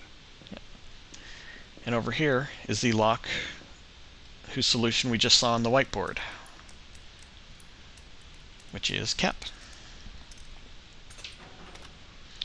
Inside is a flash grenade. There's nothing in these lockers here. This green herb. Make sure not to miss that. And our goal will ultimately be to get to that guy there. We're not going to worry about him for now. Instead, we just got the key to the safe deposit room, so we're going to head back that way.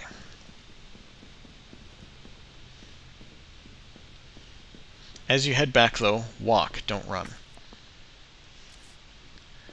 I'm just going to go free up inventory space really quick. It is definitely one of the main things that people do in Resident Evil games is manage inventory, so if you have to stop and do that often, don't feel bad. There is an achievement that you can get for never opening the item box once, but I am not that good at this. Alright, so we're going to walk, because we're going to meet... There you are, Dickface. We're going to meet Dickface, who is not as charming as his name. So we're just going to unlock the safety deposit room really quickly and duck right in. There is a zombie in here, so if you get lucky, point at his head and blow him away.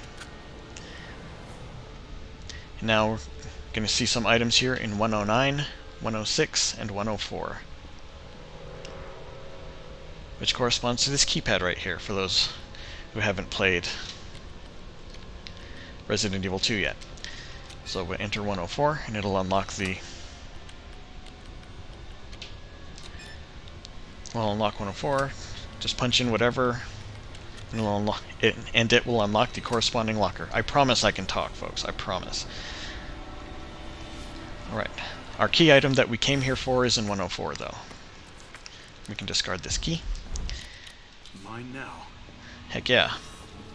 Some extra assault rifle ammo is always a good thing. And absolutely take some grenades. You'll notice on the whiteboard there's a little guy here.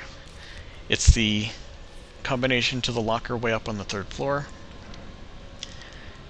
And our liquor buddy has relocated to somewhere else, which is very fortunate and very lucky.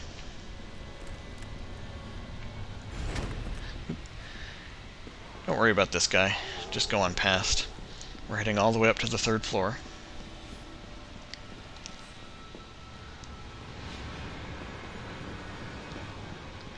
Because we like extra stuff. So as we saw in the picture, the combination is DCM for some assault rifle ammo. Then we're going to head back down towards the locker room, because the battery we just got was for the explosive charge that I pointed out earlier. Carlos, I've hit a dead end with the terminal here. Gotta head your way. Copy that. Alright, so we go up to the charge, we grab the gadget, combine it with the battery, and then we examine the C4, use the gadget on it. Gotta move.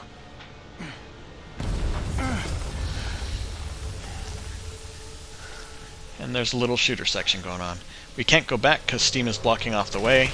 And again, don't worry about being fancy and taking out legs, just shoot the zombies until they die.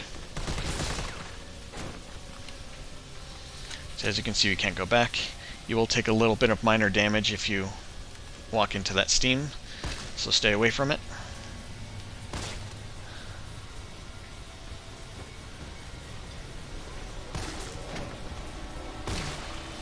Oh, got lucky with that headshot.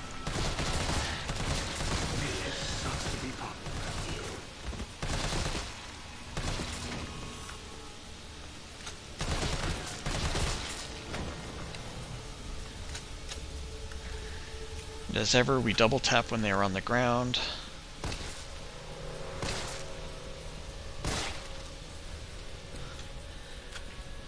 Looks good, nice and quiet. One at a time, take a number.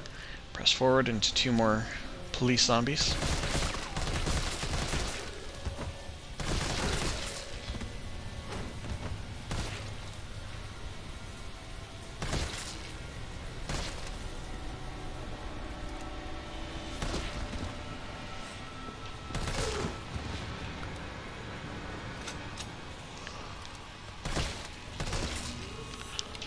Alright. The key really is just to take it slow. Take down a couple of zombies at a time, move forward, take down a couple more, move forward, and so forth. Easy to handle.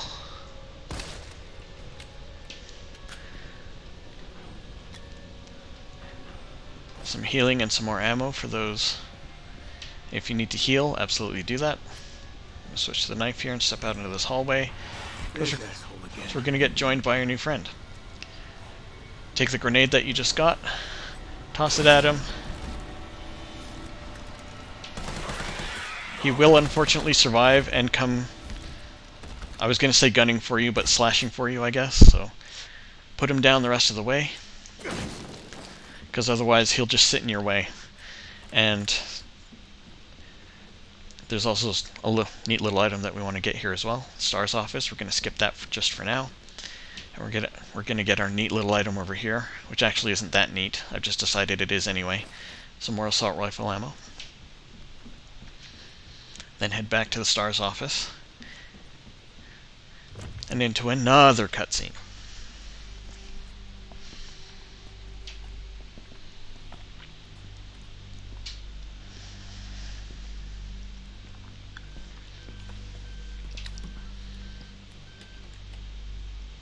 Dr. Bard. Here we have the introduction of Dr. Nathaniel Bard, who wasn't in the original Resident Evil 3. Don't worry, we're He's gonna also get you played out by of there. William Just tell me Hope, where you are. who, as you may remember, was Mikhail earlier in the game. Surrounded by every kind of abomination. Look, just send in stars. They're gonna know what to do. No, negative. RPD's overrun too. Then figure it out. Umbrella's gone crazy. They're killing all the researchers. I am the only one who knows how to make the vaccine to stop the zombies. So you can either sit there with your dick in your hand or send somebody who's capable of getting me the hell out of here. I'd like to sit here with my dick in my hand, sir. Yeah, you would. You heard what he said. We can't turn him over to the company. That's not our call to make. That's Mikhail's call. I'm gonna check the computer, see if I can trace the doc's location.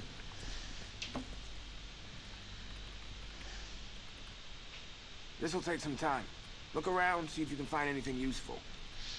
Alright. Let's follow Terrell's advice. So we're going to start over here. There's a first aid spray in here. And, for a neat little exchange between Carlos and Terrell, shoot the dartboard. Oh yeah. The kid still got it. Let that be a lesson to all dartboards. Indeed. Dartboards do not mess with Carlos. So just like in Resident Evil 2, there's a red herb right there. And here in this office, a file telling us about Resident Evil 1, and of course a neat little Easter egg. Is that Jill in the front row? It is indeed. She's second on the right.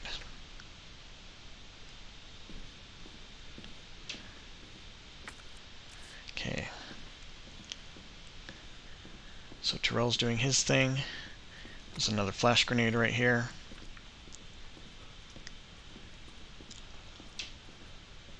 And nothing in here except one more stars box.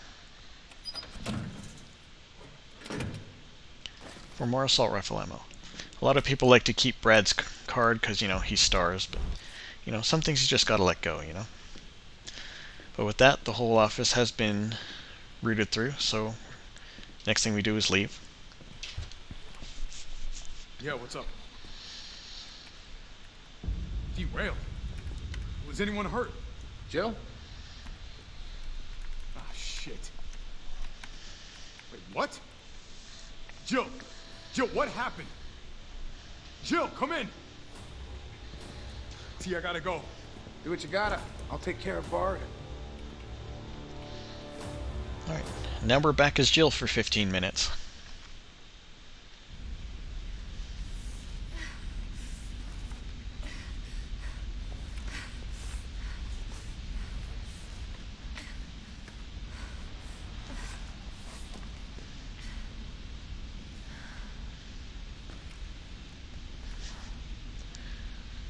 Jill does so much limping and stumbling in this. Am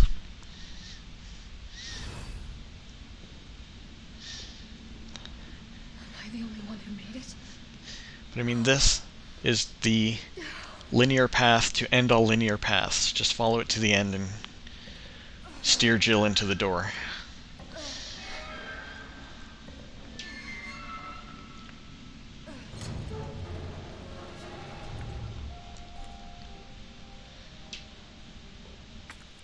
Alright, so. Carlos? Come in. Carlos? Oh, damn it. Guess I'm out of range. Okay, so we have another new toy to play with here. Firstly, if you didn't get the shotgun or the grenade launcher earlier, they will be in this room. There's a file here for you to read about mine rounds, which go in your grenade launcher. They fire a mine that sticks in place until something walks over them. Although, if nothing walks over them after a certain period of time, they will explode on their own.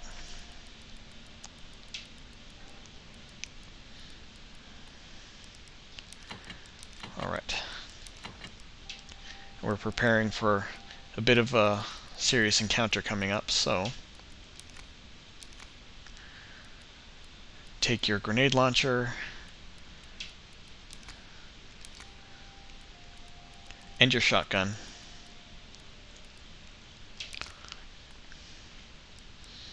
And a couple of healings, just like that, should be fine, yeah.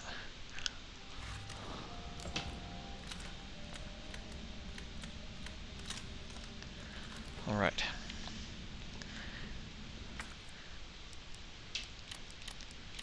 Don't mind me as I mumble to myself.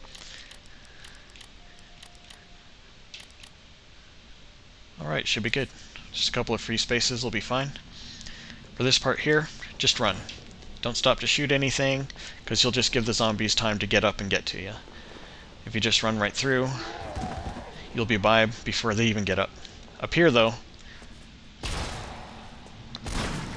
just give them a shotgun to the face to clear your way to this ladder to the left.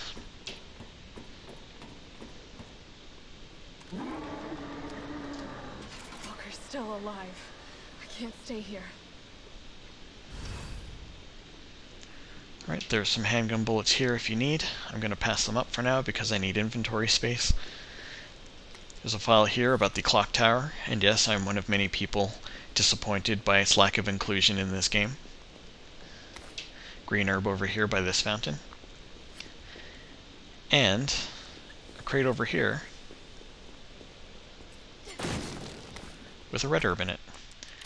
That's why you don't need to take as many healings as you think you do for this part, just because the game will give you some extra. For the grenade launcher, start out with your explosive rounds, though. And just as a random side note, I've always been curious about this guy here. Because, like, he looks like he's okay, and not a zombie. But he's just kind of laying there. And I don't know, just random things I get curious about. So we're going to head up these stairs, which lead directly into a cutscene. And a favorite line of many fans of this game. Bitch can't even swim. Carlos, respond. Yeah, what's up? We didn't make it. The train derailed. Derailed? Was anyone hurt? No, everybody's dead. Mikhail, everybody. Ah, shit. Nikolai left us to die. Wait, what? What the fuck? It's bad! Chill. Chill, what happened? Chill, Alright, and with this new dangerous form of Nemesis, what you have to do is press up to win.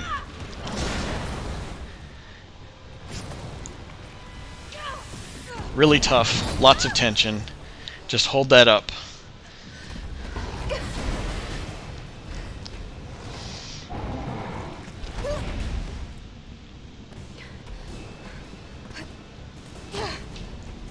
Alright. Our second fight with Nemesis in a big arena. Just like before, there are items scattered around the edge.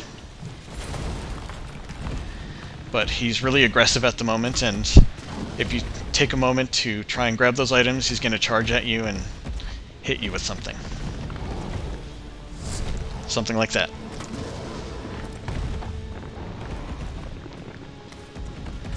Green herb right there in the middle as well.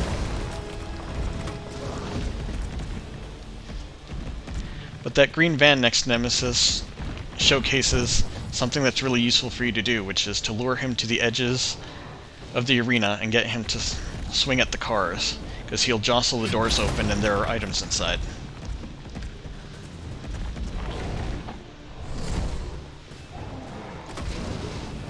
If you hit him with your explosive rounds, you'll stumble him, which will keep him from charging at you. But as you can see, I'm unveiling more and more items.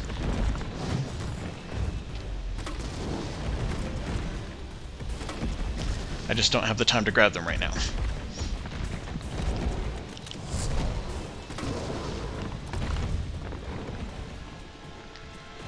Yeah, some more mine rounds here, which you will need as the fight progresses.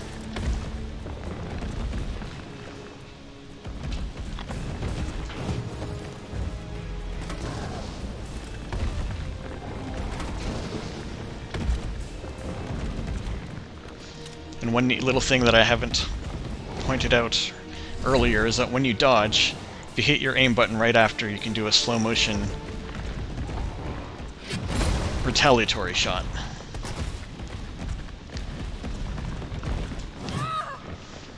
That's provided you dodge him, though.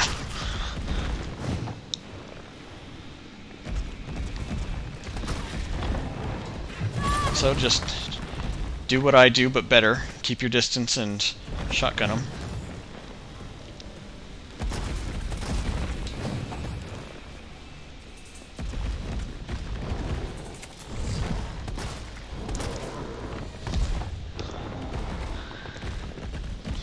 And try not to be in his way when he charges.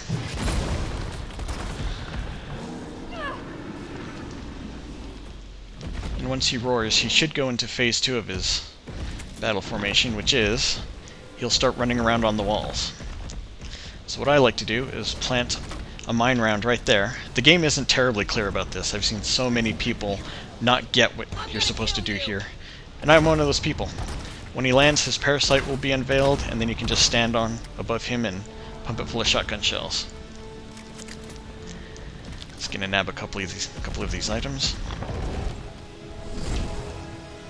I'm gonna switch to our new flame rounds here.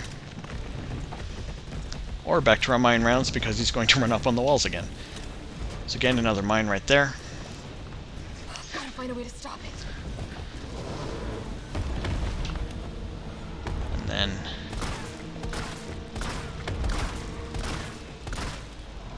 take advantage of his moment of weakness. If you need more shotgun shells, which I very obviously do at this moment, there's a whole bunch right in here.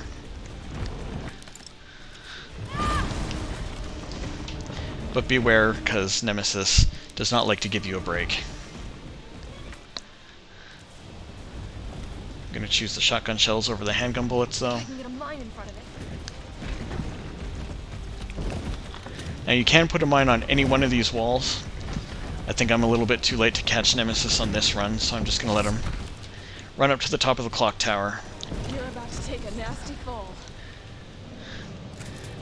When he does do that, he'll leap at you wherever you are, so I just like to stay here because he'll kind of snag on the statue and usually miss. But incidents like that is why we brought our healing items. Again, do what I'm doing, but better.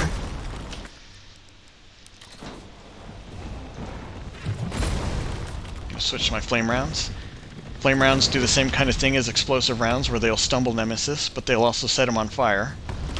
So they'll do damage over time as well.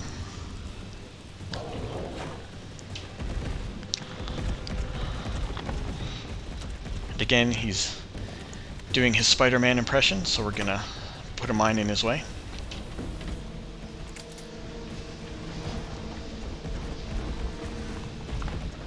There he is. And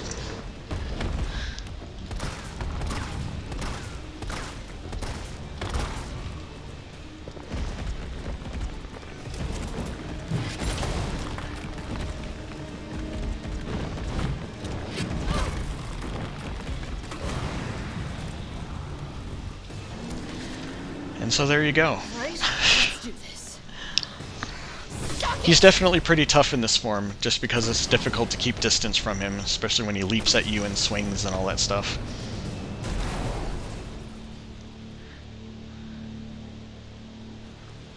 Carlos, you still there? Oh, come on. You're gonna crap out on me now? God damn it.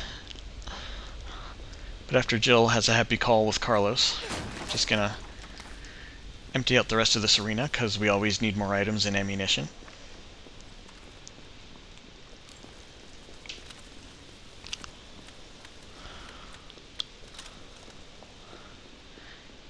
Handgun bullets, I don't really need them right now, but there we go. And some mine rounds in this police car that I couldn't get to earlier because our friend here didn't open it for him. But with that all done,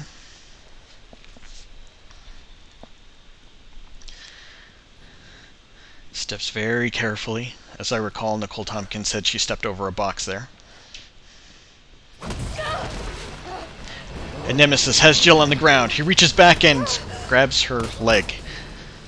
Why he didn't crush her there, I don't know, but I guess Nemesis doesn't make the decisions.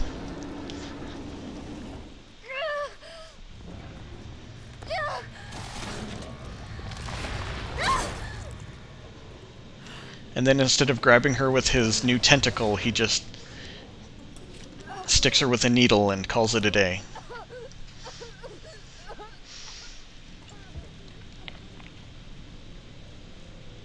Interesting. You've done me a big favor, miss.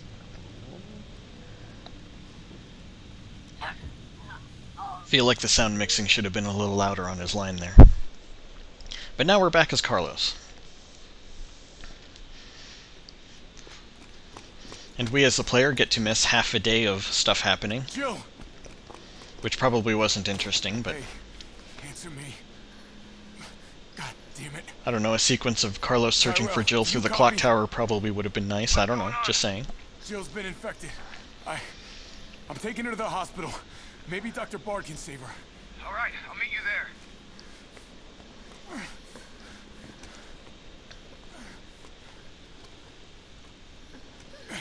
You hang in there, Super Cop. I got you.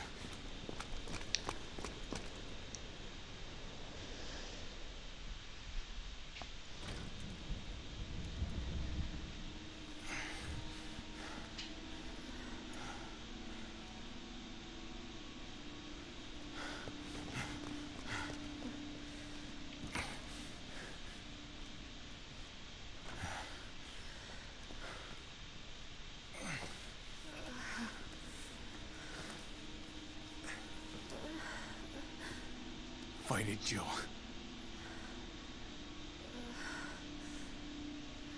I'm gonna get you the vaccine. It'll be okay. I promise. Alright. So our new objective is, of course, to save Jill from the T-virus. Some assault rifle rounds on that table, save point. Just going to start by depositing a bunch of stuff.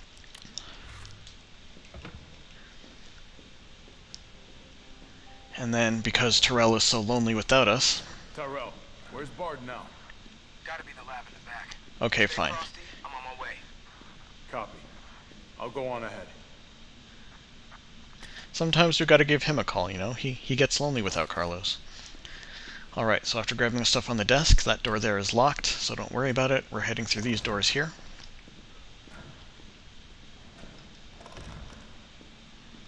And there are a bunch of zombies here. We're going to clear out as many of these guys as we can.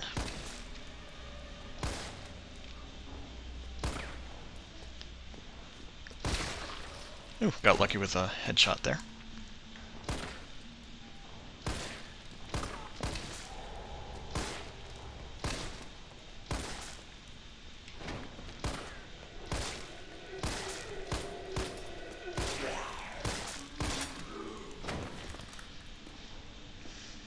And the reason I killed him now, there's a file over here on this little rack here, locked door there. The reason I killed him now is because I'll be back through here later, and anyone you haven't killed will still be there, and will get in your way. Just gonna take the time, put them down, make sure they're gone. I don't got time for this! Even this lady here.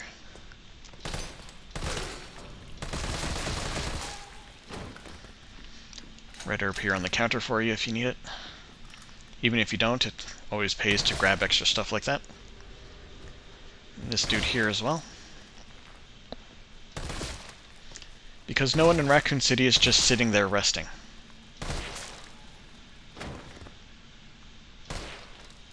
Alright. So with them cleared out, continue on our way. To the left is a little dead end. Something that Carlos can't open.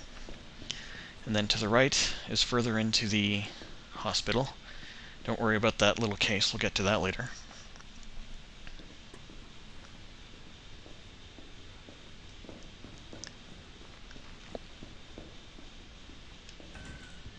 Welcome to the office of Dr. Nathaniel Bard. Please state your business clearly into the intercom. Alright. So we're going to grab this key item here, the tape player. It has no cassette in it, so I can't do anything with it just yet. File here on the desk about nurses. And if you want Carlos to say some neat and kind of funny stuff, examine this. We don't have anything for it, though. Dr. Bard, are you in there? I'm here to rescue you. Open the door. No voice match found. Voice match? What kind of sci-fi bullshit is this? Alright, and then just keep examining and backing out. Open sesame. No voice match found. This is Nathaniel Bard. Open the door, please. No voice match found. Come on, let me in, you piece of shit. No voice match found. Guess it has to be the voice of someone with clearance. No voice match found. When Carlos says that, you've heard all the lines that he can say here.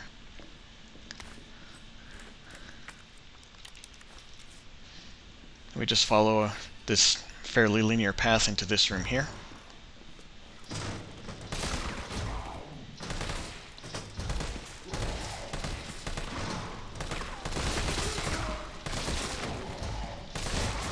Take out more zombie legs.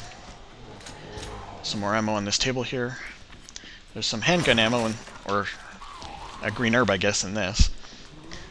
But be careful of the lady falling off of the hospital bed.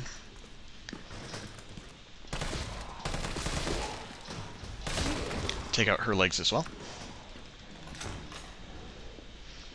To the left is another dead end. We can't do anything that way just yet. So we're going to head this way. Ooh, looks like somebody's been headshotting zombies for us. Very considerate of them. Head up the stairs. We can only go left because the other ways are blocked. So stand in the doorway here. This guy, take out his leg.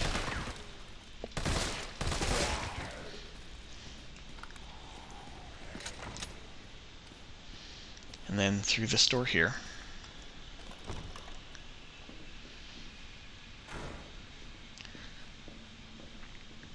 Alright, so if we head straight, we get a map of the hospital. Then to our left here is another save room and inventory. Some assault rifle ammo there. A green herb there. And a file to read here.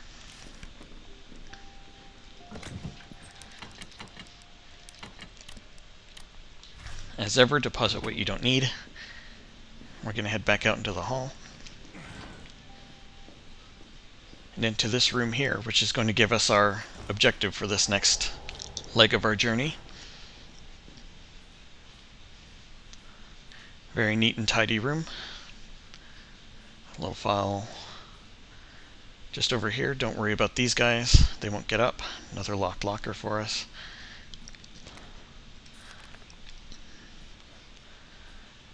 Another file by the door here, which tells us that we're looking for a key for this door. So just head back to this main hall.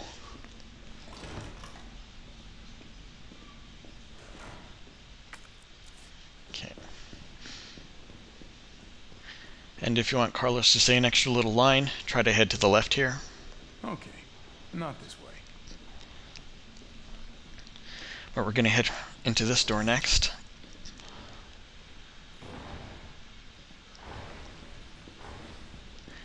Now this safe, I do know the combination to it, of course, but we're not going to open it just yet. File here for you to read if you like. And once we walk over here, people will burst through the doors. Don't worry about cutting off legs with these guys, just shoot them dead.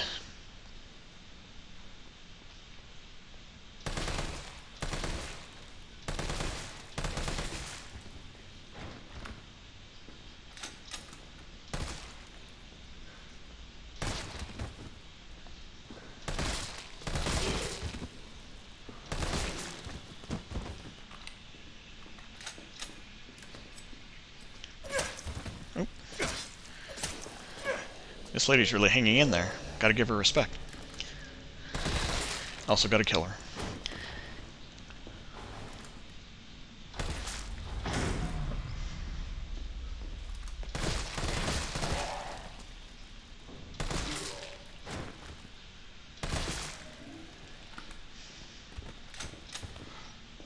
Alright. Next we head in here. We can just shoot out her leg, because she's not going to be too much of a problem. Green herb by this bed here, grenade here, and some assault rifle ammo here.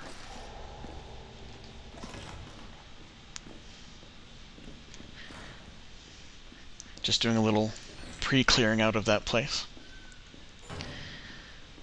But our real next objective is actually this window here. Anywhere there's a broken window, you can just hop out.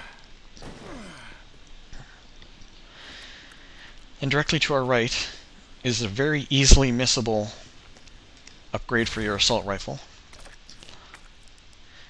which helps improve your aim as you fire, helps you lower recoil. And you just hop over this.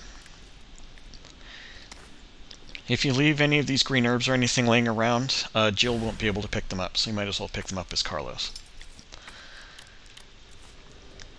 Grab this key here, and some more ammo on the bed.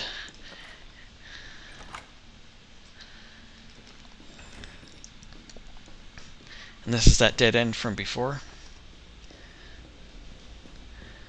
There's the zombie that someone so nicely headshotted for us. We're just going to head immediately back upstairs to that room with all the zombies laying in it, where that locked door was. This dude here is no threat now that his leg is gone. So we head to our left. But before we step in there, little handgun ammo there that I missed earlier, sitting there on the ladder. But before we head in there, we are going to grab a flash grenade, or a stack of flash grenades.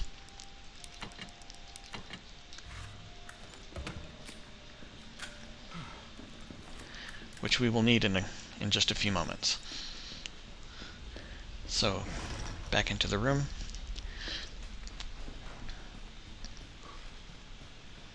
To the door at the end. Again, don't worry, these guys aren't getting up anytime soon. Some more assault rifle ammo that I missed a second ago. I promise I'm good at this game.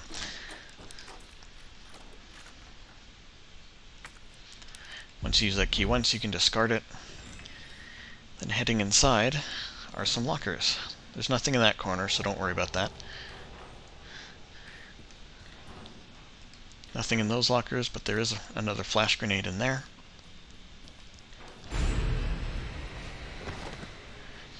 If you just stand in front of that zombie as he falls out, Carlos will have to move him aside. Scary little moment, but doesn't do any damage to you, so don't worry. And now we have the hospital card that we've been looking for. So we're just going to head back out.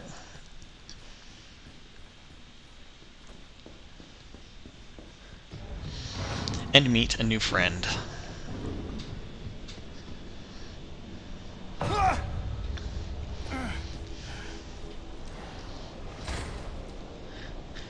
The Hunter Beta. Very friendly guys, you can see. But we're going to handle this big tough monster by hurling a flash grenade at it, and then running right past. Run past right away, because as soon as you blind him, he will start swinging, and that'll make it tougher for you to get by him without getting damaged. I'm going to duck back in here, because I actually did mean to grab a regular grenade before.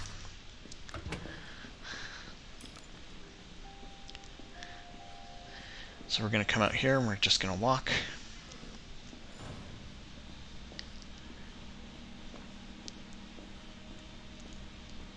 Because if you run, there's another hunter out here who will hear you. So we're just going to walk to this nurse's station again. And again, just for the purposes of this walkthrough, I haven't gotten the code for that safe yet. So I'm going to skip it for now. But now we head over to this door here with our brand new card. Just head straight through. Don't worry, while you're out here, these hunters don't care about you.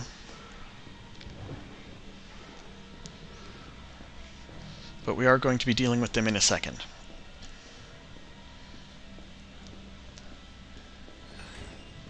Continue on through this door.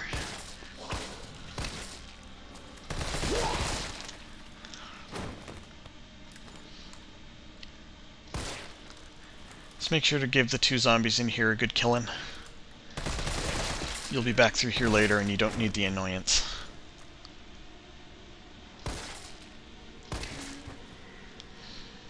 Alright. So there's some more rifle ammo here, another locked locker there. Red herb here. Alright. So through that door is where those 2 hunters that we just saw are. So my strategy is to ready a grenade, just like this, walk through that door, toss the grenade in, and then back the hell out.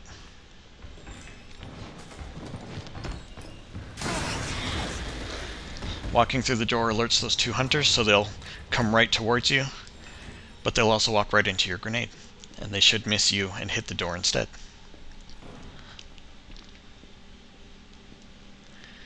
On this little side table here is some assault rifle ammo, and then on the other side here is what we came for, the cassette. Now for those like me who grew up in the age of cassettes, we all know that that particular cassette tape is too big for a miniature tape player like the one Carlos is holding. But you know, we forgive little things like that. So once you come back out, head straight for this locked door. Open it, head immediately to your left. There's some ammo there on the shelf. Then hop through the window. That will enable you to dodge a hunter that's up there. So now, just going to head back. And then instead of heading back up those stairs for the 3rd time, we're going to head through here. Zombies should be a lot easier to dodge now that they're legless. You can use the card on these doors here on the left. Discard the card because we don't need it anymore. And this room is filled with goodies for Carlos. So there's a bunch of grenades over here. There's a file to read here, which gives us our safe combination, 9 and 3. Some more assault rifle ammo, some handgun ammo, and a green herb for you. Little treasure trove for Carlos here.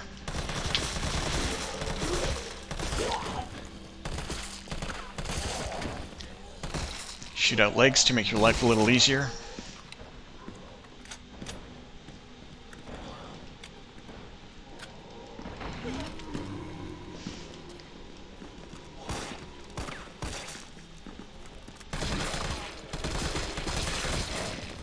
But now that we have the safe combination, we're going to go back up. Had no choice but to get grabbed by this guy here, but we're going to go back upstairs to that nurse's station and open the safe. Which, I'm not going to lie, I rehearsed playing through this game a few times and totally forgot to go back up and get that safe. So absolutely do not be me and do not forget to go get it. In future playthroughs of the game, you may just want to hit the safe early because it gives you something very useful a lot sooner. And really honestly, I feel like waiting to be able to get it is a bit of bad pacing because it only becomes useful really late in your run through this. So in order to get it, we run through, go straight ahead. There's our hunter friend. Again, if we walk, it won't hear us.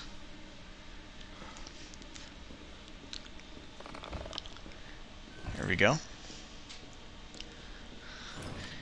Ready to flash grenade just in case, because I wasn't sure how close I could get to him.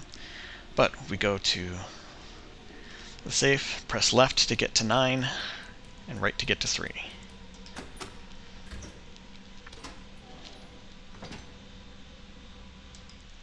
Which is completely counter to what I said earlier about press right to go to the right number. But here we have our dual magazine for our assault rifle, which literally doubles the number of rounds we can hold per magazine in our assault rifle. So good stuff. You may want to save it for if you happen to expend a magazine though, because inserting the expansion into the assault rifle is a free ammo refill for you. So we're going to walk back down this way. And now we can run. back downstairs.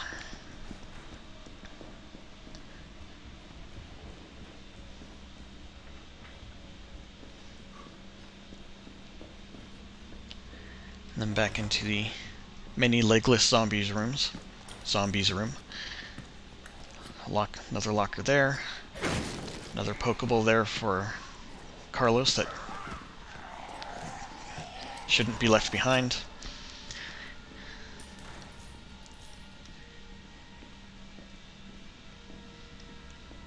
And now finally we can get into this door.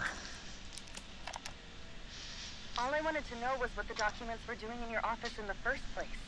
Who do you think you're talking to? I'm goddamn Nathaniel Bard. I'm the best biologist you'll ever meet, you bedpan-changing waste of a nursing degree. Of course I have connections higher up. Of course the military consults with me on projects beyond your comprehension. So stop wasting my time with your nosy questions. I'm sorry, Doctor. You didn't read the documents, did you? No, I shredded them just like you asked. Good. Good. If that's all, you can go back to wiping your patient's ass. That's what they pay you for, right? And polish my shoes. Yes, sir. I bet you know a lot about polishing, don't you? Now fuck off and don't say a word to anyone. Wow. What a douche. Now, as you can tell, the door unlocked right after Nathaniel Bard said his name in the recording. But you'll miss the rest of that recording and Carlos's line afterwards if you head through the door straight away. Just in case you want to hear all the lines. So, going in, we head immediately to the left for some assault rifle ammo and some handgun ammo. And then heading right of that door,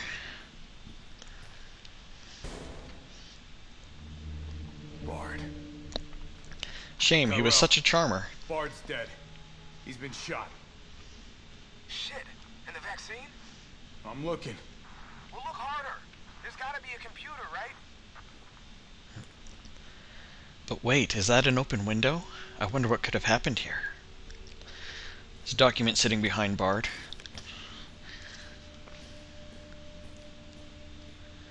And a green herb.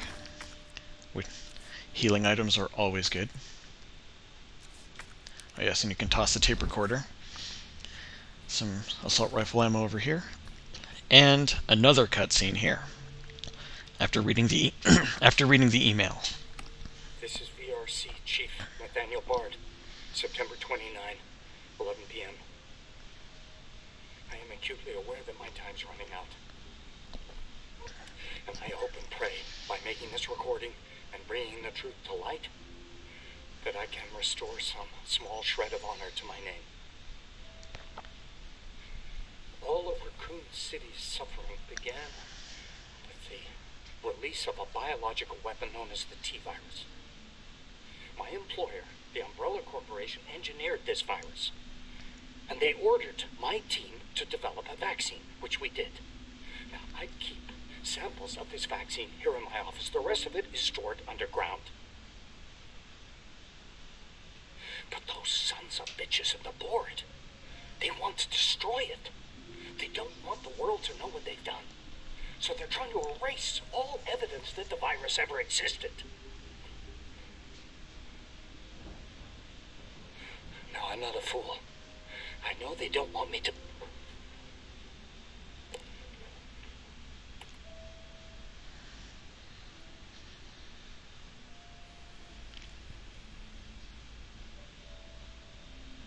Jill knew all along.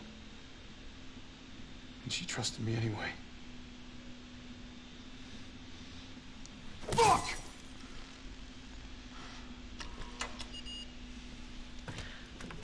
So with Carlos's password there accepted, the door will open for us. Is it here? And what we're looking for is this little guy right here. All right, Jill. Hang tight. Now, we're gonna go... I got it. Good. I'm headed your way. Be careful. Before Carlos interrupted me. Have you seen this town? It'll be a fucking miracle if I get there in one piece. Can you equip our flash grenades? walk through here. Gonna meet a friend. We're gonna blind our friend, because that's what we do to new friends, we blind them. And just run straight down the hall and down the corner to the right. Switch to my gun. Run through here. Give this zombie a nice wide berth. And then we're heading straight back to Jill. So through these two double doors to your left. You're gonna be okay, Jill.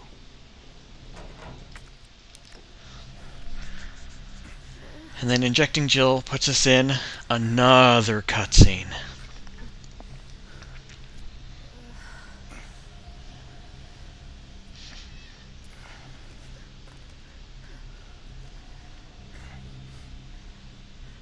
I have to admit, though, at this stage, having all these cutscenes is giving my voice a chance to rest, so I'm going to take them when I can at this point.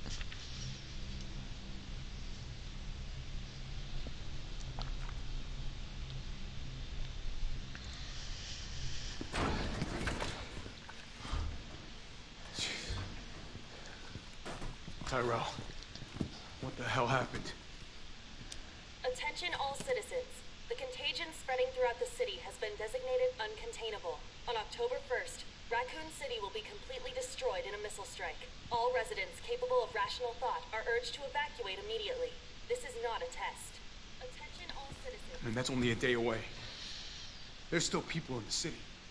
You think Uncle Sam gives a shit? Fuck. Here they come. Oh, you sit tight. I got this. Better grab some gear. Sounds like there's a lot of them out there. Alright, so we're about to head into a huge gauntlet of zombies.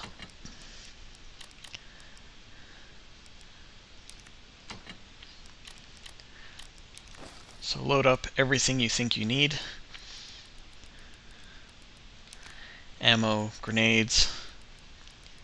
If you feel like you need more healings than I have with me here, absolutely feel free to take them. But I am going to deposit that because we will not need the knife.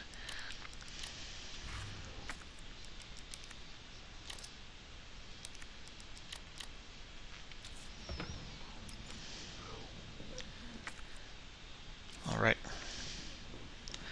So while Jill convalesces, let's head outside. I'm gonna try to lower the window shutters. The less entry points, the better. And how do we do that? I'll try hacking into the hospital security system. Keep them off me in the meantime. Now while you face this gauntlet of zombies, there will be a lot of goodies for you to collect. And you will definitely need all the ammo you can take with you. Okay. Now So there's some stuff right by that window.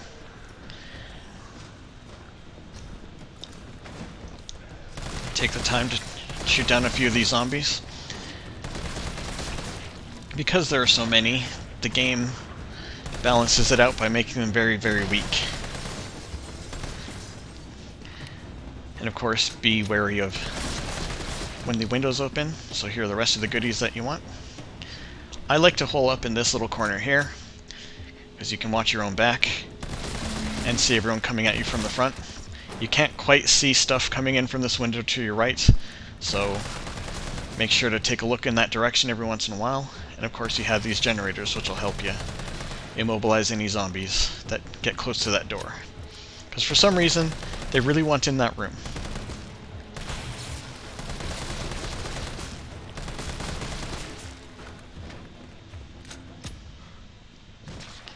But with our buddy Carlos here armed to the teeth, we can just do what we can to keep them away from Jill until this whole section ends.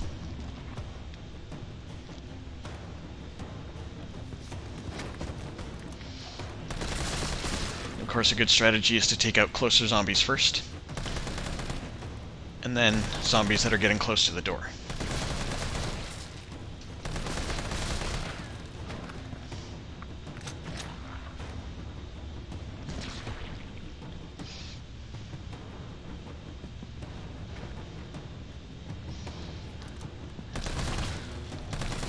So we're just gonna keep shooting zombies. A, because it's fun. B, they deserve it.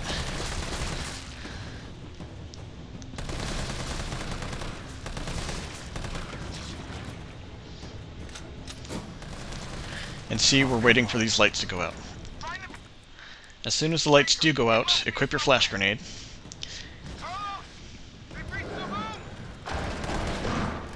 Because a friend is going to come popping through. We're going to blind him, then we're going to grenade him.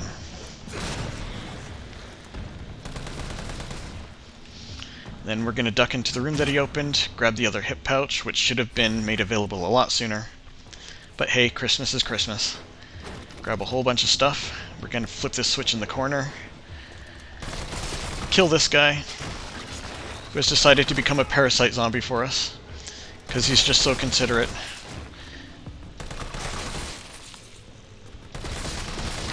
But again, like the other zombies in this section, he's been made a little bit more delicate, so we have more of a chance of, surviving.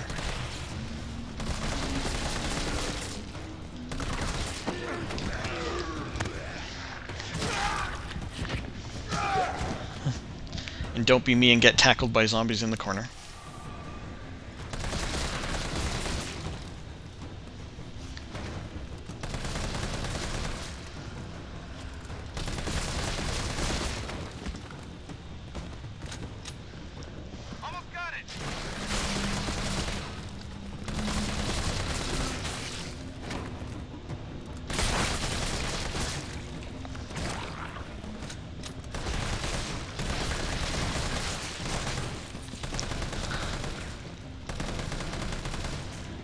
And it is the mark of a good streamer that they become completely silent when they're playing through gameplay sections, especially when they give a walkthrough. You can tell what a professional streamer I am. In fact, I'm so professional that I'm actually sitting here talking into a Logitech gaming headset that I got in like 2009. So you can tell how committed I am to this as a career, right? Our next hunter friend will jump in. So just like before, we're going to blind him and then grenade him. That hunter is a sign that this section is almost over, so hang in there, keep shooting, keep reloading. You've got this.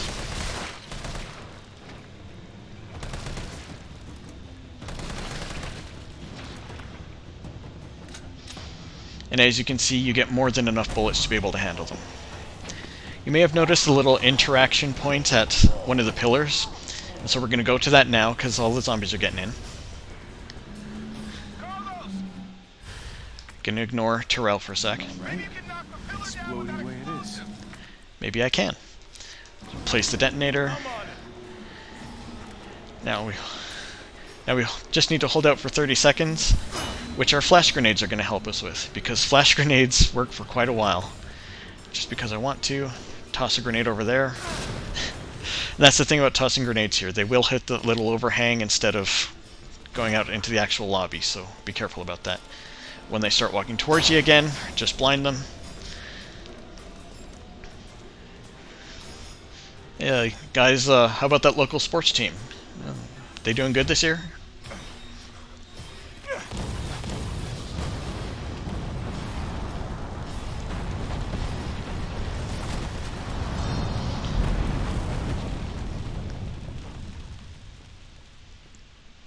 And there you go.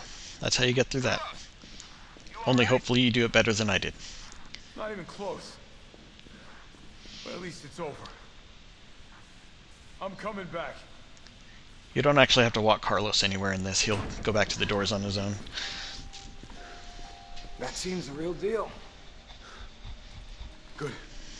You going somewhere? You damn right. What do you think you're gonna do?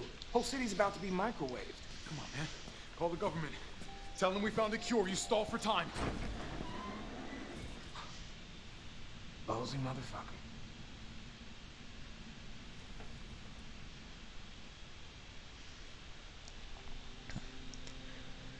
And what's this? A cutscene in first person? There was one other place in this game where a cutscene was in first person. I wonder what that could mean.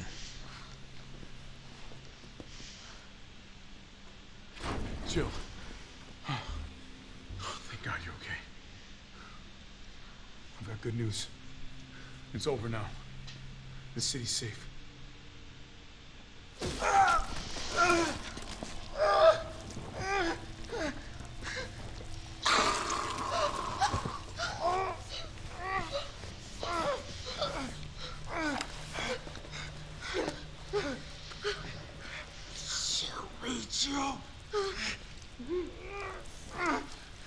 It's the only way.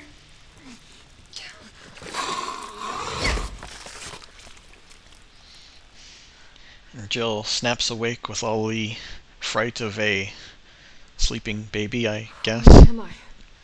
What's going on? Oh.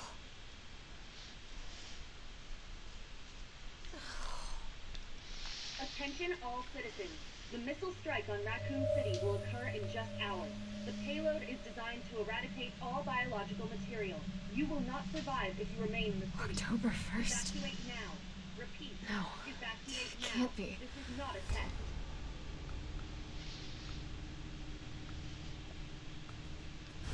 Okay, we're Jill again, and we'll be Jill for the rest of the game. There's a new gun for you sitting over here. You can take it if you like. I don't personally find it useful because the original handgun that you upgraded at the beginning of the game is just so much better. The only difference with this is that it fires in bursts, so each pull of the trigger will fire 3 shots at once. Handgun ammo is of course always useful. We're going to put away our grenade launcher.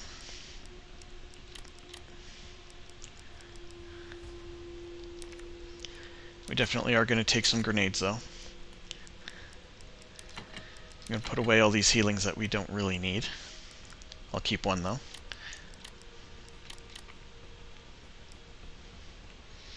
I'm trying to decide if I need to take my handgun with me. I don't think I do.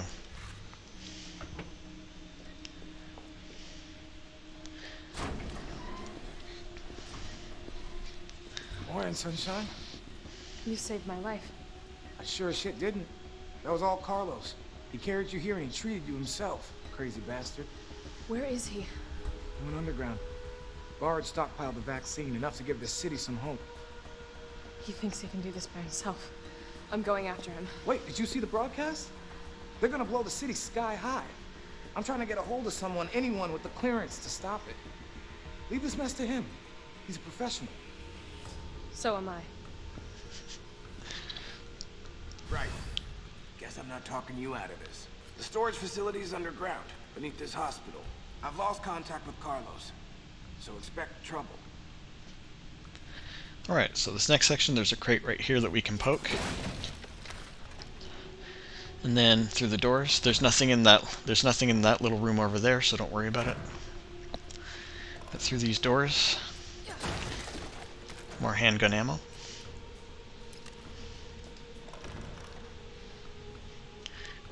And instead of, there was this lock-pickable door earlier, but we're going to miss that for now and head this way. Again, we're going to give him a wide berth. It's a good thing we took these guys out as Carlos.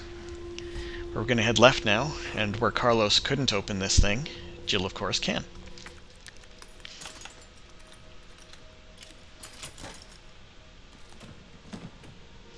And it's mag ammo. Interesting. Alright, so now we retrace Carlos's steps.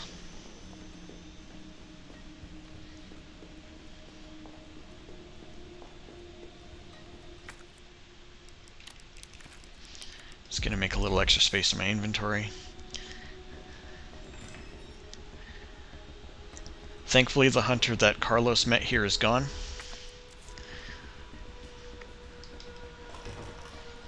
If you go in here as Jill, the most important thing you can grab is some explosive B here on the counter. This looks like Nikolai's work.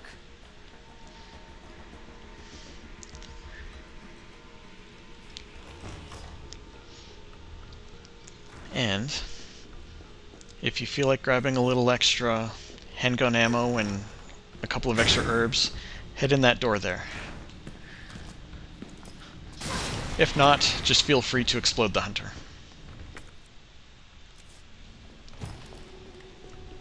Either way, explode the hunter, because you'll become an annoyance later on if you don't. So, just gonna go around all these zombies. Again, taking out their legs makes them so much easier to dodge and wind around and all that good stuff.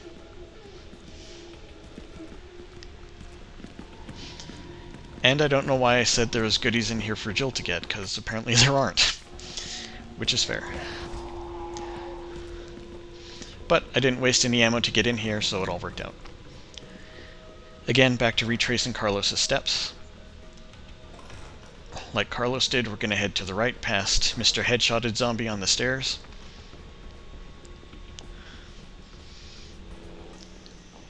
Keep your grenades out.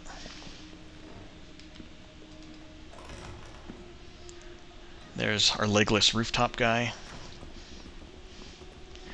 And again, just like with Carlos, we're going to walk coming through this door.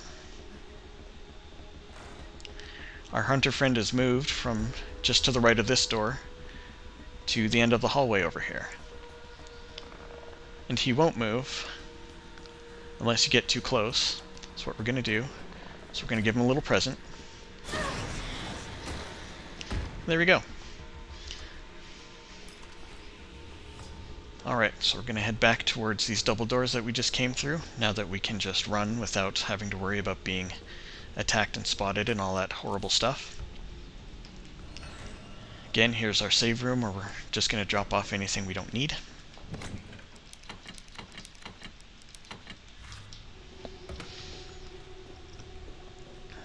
And then we're going to head into the nice, tidy, clean room where Carlos had to use the nurse's station key. Only this time, everybody's happy to see us. So they're waking up. Absolutely do not miss that zombie. But do open the lock. And get the shotgun shells inside. Quite a sizable number of shells in there too. Then, if you need to, shoot your way out. This guy, I think I have enough space to I can just get around him. He is a little tenacious, though.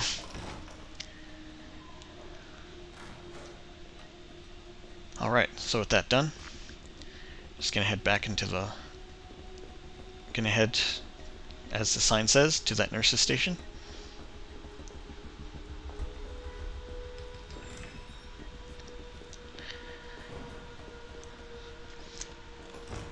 Unlike the operating room from before, there is a nifty little gift here for you, some high-grade gunpowder.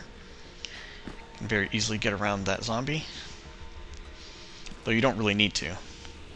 You could just head back out the door you came in, because both those doors end up in here. And we're going to continue tracing Carlos's steps. It's the room with the very exploded hunters.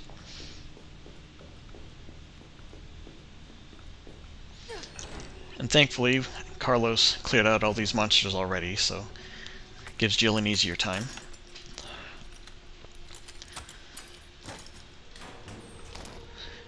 We unlock that locker for more mag ammo. And we can go in here. There isn't much to get other than some explosive powder. Explosive powder is, of course, always vital to get anyway. So.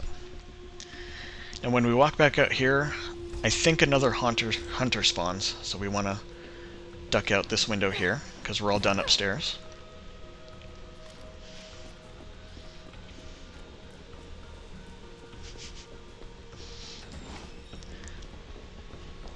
Though hopefully I'm wrong.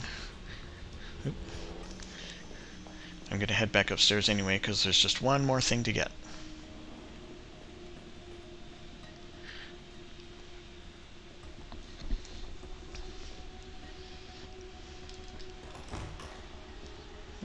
Gonna go around him.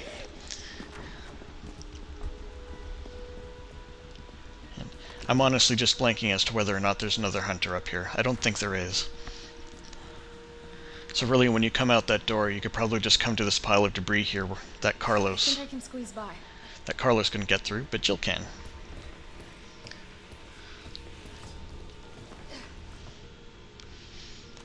There isn't anything sitting on those beds, so just head out the opening in the window.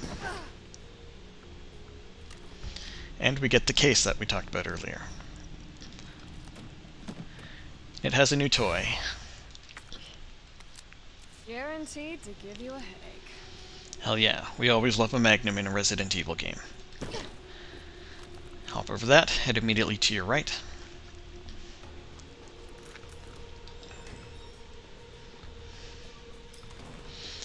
And And then we're going to head back towards the hospital entrance.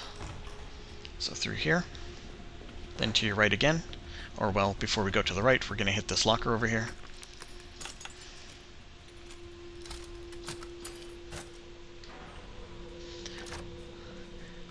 Could always use explosive rounds. Then through here. Once we head through the nurse's station, we'll be back to the hallway. Then we'll be heading back to that reception desk where another hunter is going to leap out, but generally, if you stay to the right, he'll miss you and you can just run past him. Just like that. We run straight to the locked door here. Pick the lock. Barrel through the door so the hunter can't get us. Now you can toss the lockpick because you don't need it anymore. Just head down the stairs through this door. The only item in here, this is a big square room, but the only item in here is this. It's gunpowder if you feel like you need more handgun rounds. We're going to head through these doors into a very interesting section of the hospital. There's a little explosive powder hiding out right there. There's nothing else in here. There's lots of stuff to look at if you feel like. We're going to hit this elevator lever.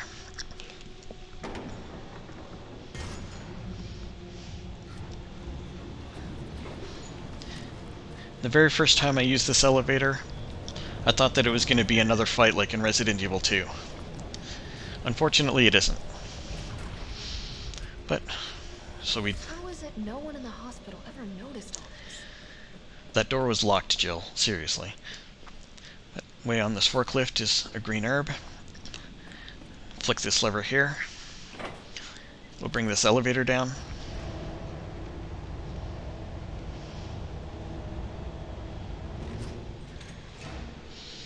And step onto the elevator and flip the other switch to get it back up.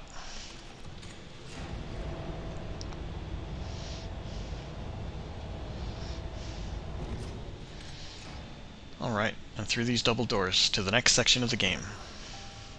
And Christmas! We now have every inventory slot that Jill can ever have. There's also a file here about an elevator foreshadowing something that's coming up.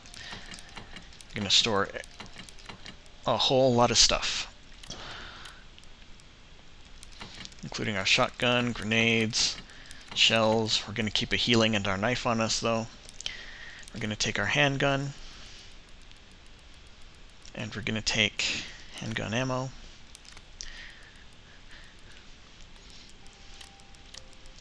And actually, after searching my memory just now, I'm remembering that I do need my shotgun, so I'm going to take some shells. And the shotgun itself. And as per my own personal organizing method, I'm going to keep these slots open for key items.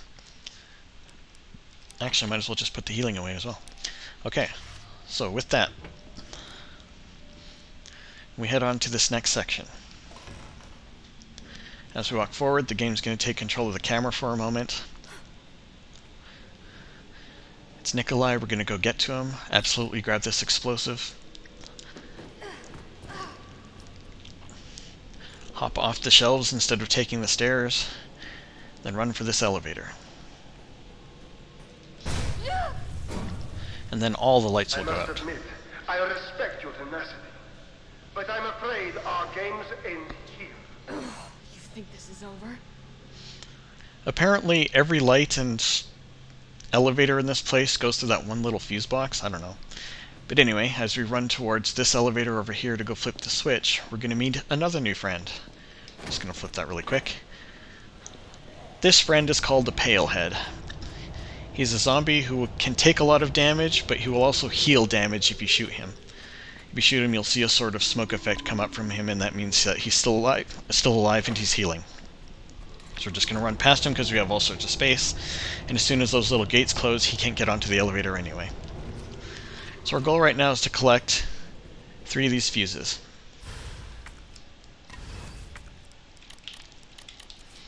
To our right over here are some crates that we can poke. Shotgun shells are always good. Can never say no to a red herb either. Down here, we're going to come across the first of these storage containers. Now, each of these storage containers that opens do contain some good stuff that you can get, but I don't go in all of them, and you'll see why in a little bit. So, there's our next fuse. We're going to go to our... Alright, spare left to get around the doggy. Just keep running, and we'll go... Oh, we can't go that way either. Okay, fine. So we'll go this way, get our shotgun out. Aerate that guy's face. No, wait. Squeeze through here.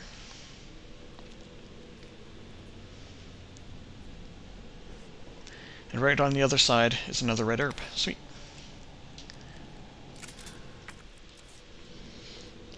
Now we walk over to this switch. Because, I mean, basically, just if you find a switch in this place, hit it. It'll bring down this elevator directly to your right. And there's a very easy to miss case right here with a shotgun upgrade for us.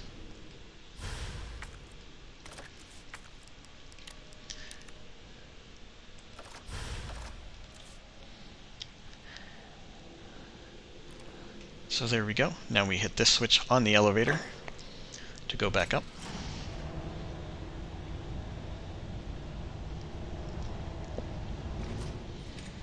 And then just follow the path.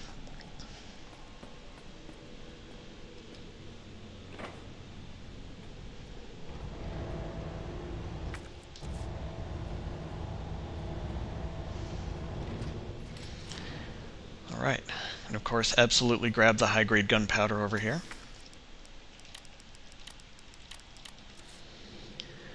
Head down the ladder.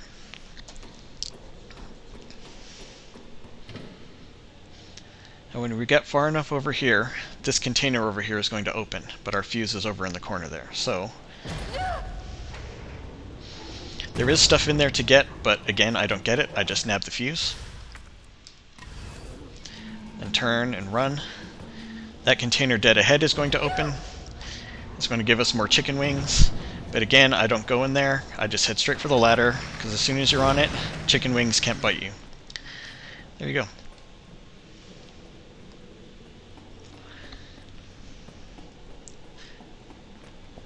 We're going to just head back, but instead of heading down the elevator, we're going to head over to this door. Inside are a couple of zombies. Just going to give them a little puncture. And this will demonstrate the strength of the pale head. It'll take about 3 or 4 shotgun rounds to put down, but as long as they keep putting up that smoke effect, they're still alive. So they'll take even a number of shotgun shells to take down. So definitely be careful of them. Alternately, you can just knock them to the ground and run past. So we're going to head into this door.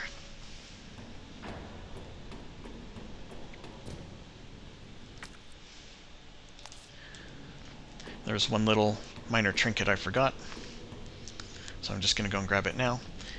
You may have noticed this locked door over here. Just going to unlock it. Takes us back to the beginning of this section.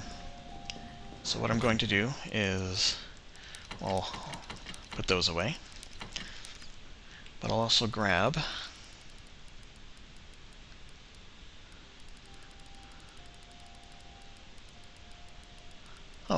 I guess I don't have any. Okay. Thought I had some flash grenades. Generally for this next part it's advisable to have a grenade or some flash grenades with you, because you're about to run into another friend.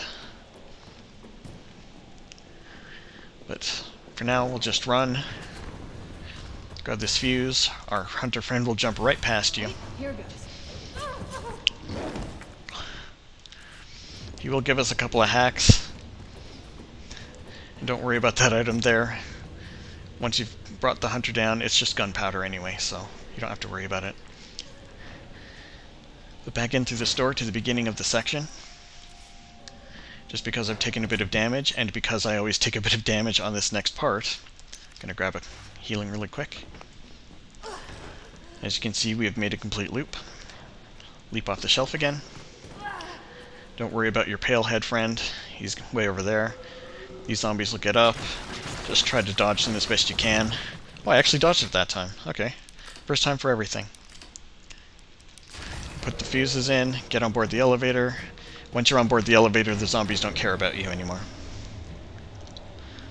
So we'll ride it up to the control room where we saw Nikolai just a bit ago. Shit, he got away. Of course. What's he doing in here? Another easy-to-miss upgrade is this little case sitting back here. And it'll give you more power for your Magnum. Nobody understands why I said Magnum. It's a little in-joke between me and my brother. So there's a little file for you to read here, and then another cutscene. Because why wouldn't there be another cutscene?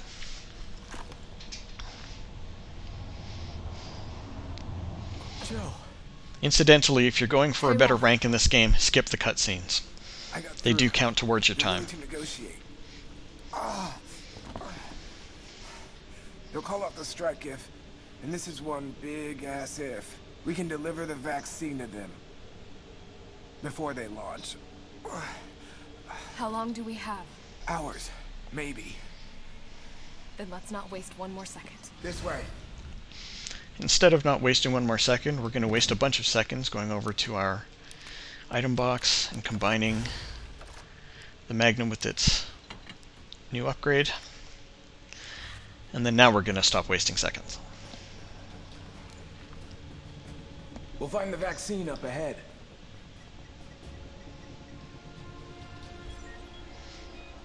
All we have to do is follow Terrell. Now you can't run in this room, no matter how much you hit the run button, but you can still do your dodge. So if you feel like you want to get ahead of Terrell, you still can. You don't need to stop? Stop and do what? I got your back. Alright, let's get this done. Right. Just walk up to the door. We'll get a nice close-up. And of course, another cutscene. Tyrell!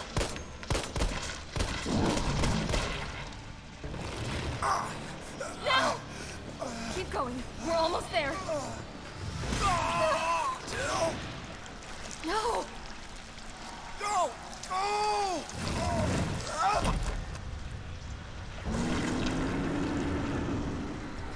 Shit!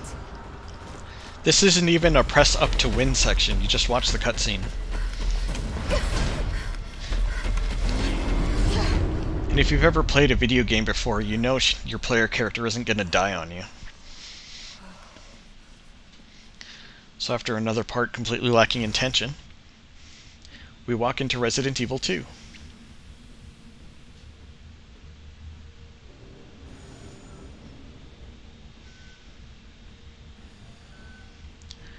Alright, so we're going to start off by going to this door at the end of the hall.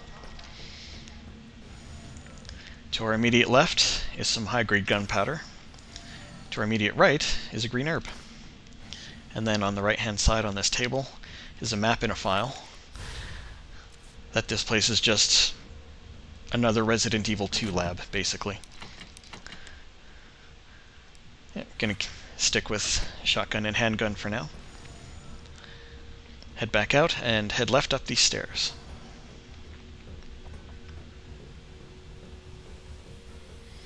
And we just head to the right, and then immediately left. There's a zombie here. She will get up, so get lucky with a random critical shot and blow her brains out. And this guy would like to talk to you too if you let him get up, so...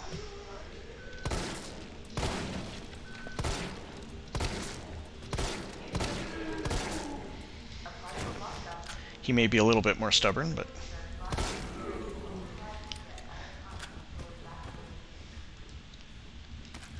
Some handgun ammo there. Another interesting file there, and head back out to this main hallway.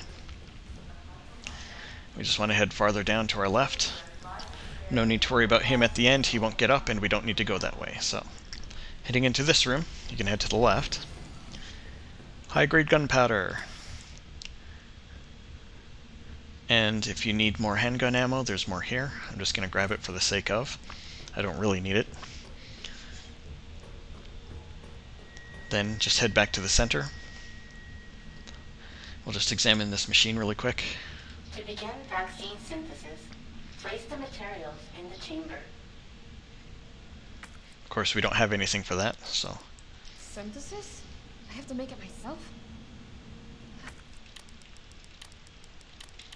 Alright, gotta figure this out. And of course, Jill will say a line if you take time to examine it. Now this file here, the little interesting thing, if you do not grab it, as you grab the components for the vaccine, Jill will take her best guess at identifying what's what. If you do take it, she knows what the vaccine components are and she'll be able to identify them. And I know I said I wouldn't tell you where the little Charlie bobbleheads are, but one of them is out on this balcony if you haven't found it yet. Next we're walking over to this computer and grabbing this. Override key successfully generated. What have we here? Override key removed.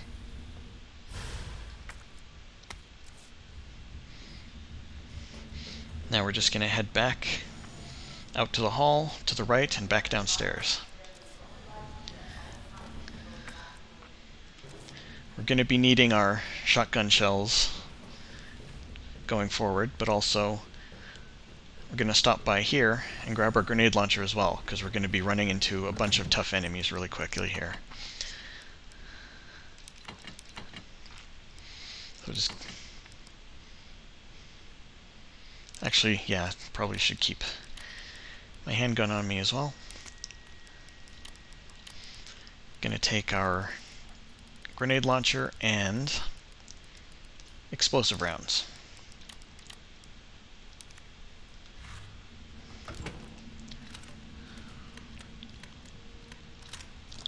I have some flame rounds left over, so I'm just gonna deposit them actually really quick. Actually, no, I'll keep them on me. It's always good to have a little bit extra if you feel like you need it. And this is one of those instances where I feel like I need it, so. We're gonna go use our new USB key in this little terminal here. We're going to walk into a room full of pale heads and zombies. We're gonna run past him. Running past him probably can't be done. So we're just going to straight up kill him because we'll be back out really soon. Going to duck into this room. Head straight forward and interact with this. Now to the left of this console is a little room with another bobblehead, I think it has, and an antigen sample. I'll definitely some handgun rounds. If you don't need to head in there, absolutely don't.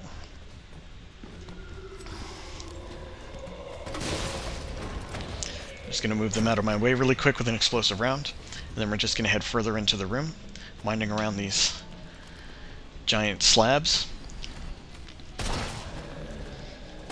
This guy, he's refusing to go down,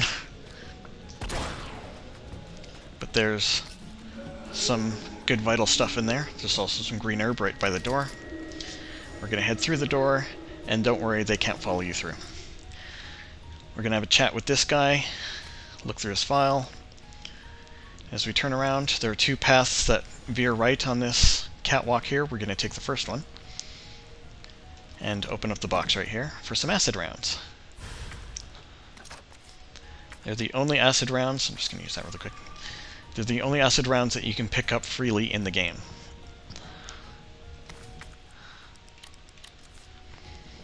So, a little red herb in the corner there, another gunpowder for those who feel like they need more handgun rounds. And if you want Jill to say an extra line, go and examine this. Insufficient power. Please activate auxiliary power. Or, well, if you want the computer to say a line. This must be what powers it. So this dude is gonna have a problem with us being here.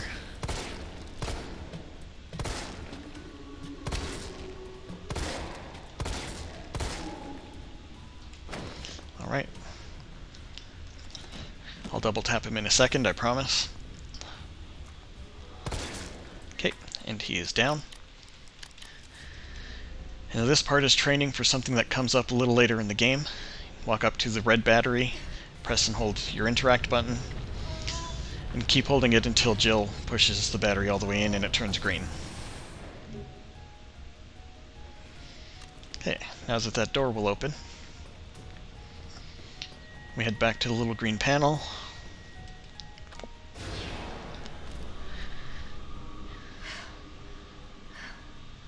Alright, and for Jill to say extra lines, walk into these little outcroppings of the walkway here.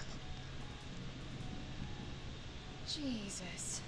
Is this where they're made? There's some explosive powder here for you. I don't think there are interacts here, but I'm going to check just to be sure. In Resident Evil, when in doubt, check to be sure. Alright, so we head up the elevator.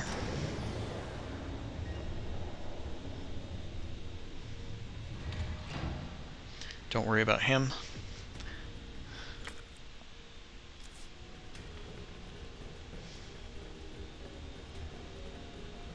Just run down to the end of this walkway, and some zombies will come out of that door. As you can see, there are also a couple of parasite zombies. So that'll be fun.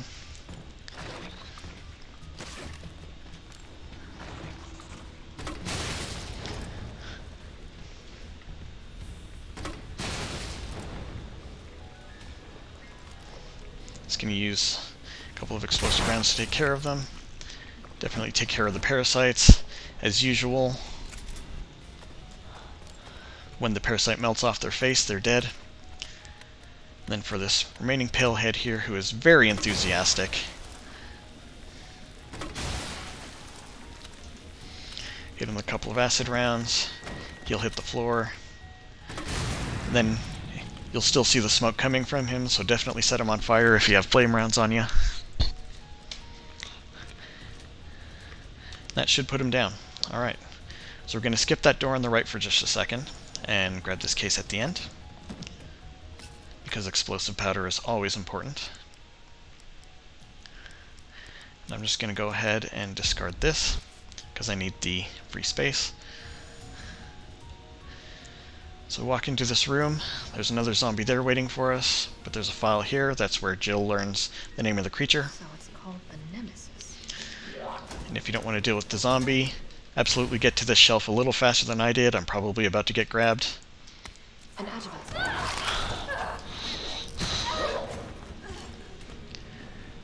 But there's nothing else in this room that you need, so if you want Jill to fully talk about the adjuvant sample, absolutely do not get her bitten by a zombie when she's in the middle of speaking. Pro tip. Alright, so we're going to head back down. Hopefully you have some explosive rounds left in your grenade launcher, because we're about to meet more friends. I just like to run straight to the end.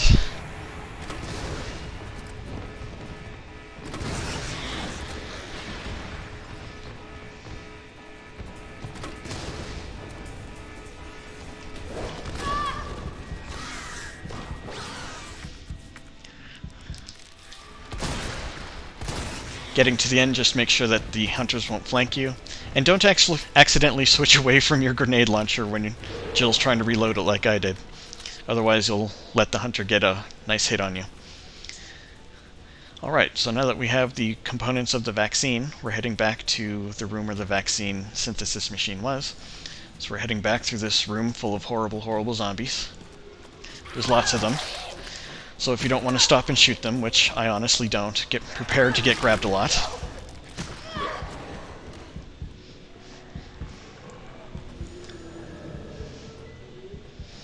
But don't worry about stopping off at the save room. Just hobble back up the stairs.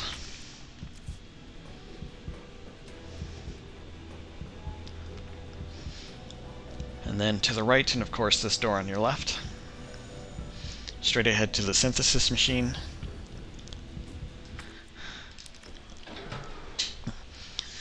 Now the solution is mid, high, low. So want to hit interact once for mid, and hit that one up to high, and then everything hits at 50 and success. Basically 1 and then 1, 2. And then you get another cutscene. Synthesis complete. Please remove the vaccine canister. Alright, then we remove the vaccine. No idea why it has to glow, other than, you know, it's important in the universe or whatever. But then a tentacle reaches down from literally nowhere. No hole in the ceiling, no nothing. Grabs us, tosses us over the balcony. Aren't you having so much fun yet, Jill? Alright, then just follow the path to this vent over here.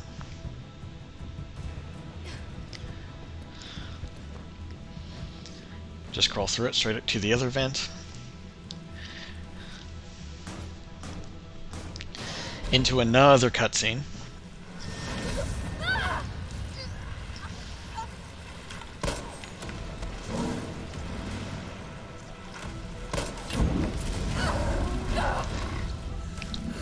And we enter the last of the press up to win portions of the game.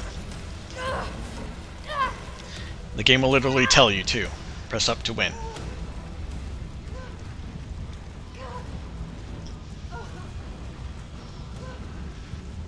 Apparently Nemesis's grip isn't that strong if Jill can just crawl away from it. But you'll crawl back into another cutscene and end up in a little save/item room.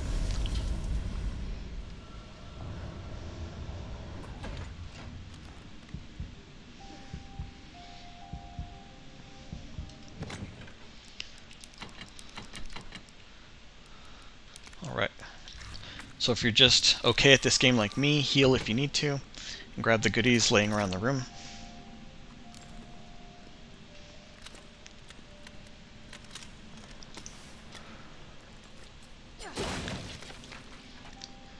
And there's a note on the wall for you as well. So now we're going to do some very involved item management. So I'm just going to dump everything into my item box, except for the vaccine, because it's a key item and we kind of need it. And we're going to take out all of our high-grade gunpowder. We're going to take all that high-grade gunpowder and combine it together. I usually have one left over, so it's actually kind of useful that I grabbed that extra normal gunpowder so that I can make some shotgun rounds. And then we're going to combine these together so that they stack. And you may remember we grabbed some magnum ammo earlier at the hospital, so we're going to grab that. And we're going to deposit it all. Then we're going to grab all of our explosive powder, A and B. And we're going to combine all those together.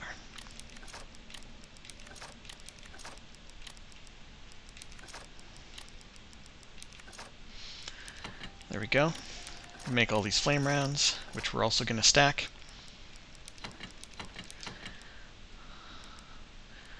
Okay, so what we're going to take with us is we're going to need our handgun, which I'm just going to grab some handgun ammo really quick so I can reload it. There we go, fully loaded handgun. We're going to need our magnum.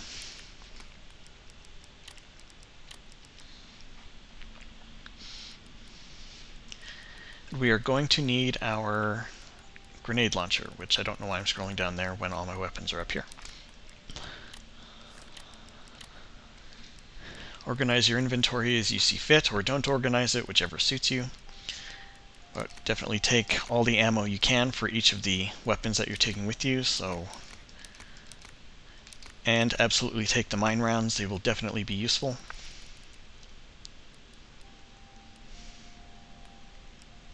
And this fight coming up is really, really tough. I am woefully inconsistent at it. Expect me to die. All I can tell you is that I'll do my best. Okay, I'm just going to switch to explosive rounds because I don't have so many of those.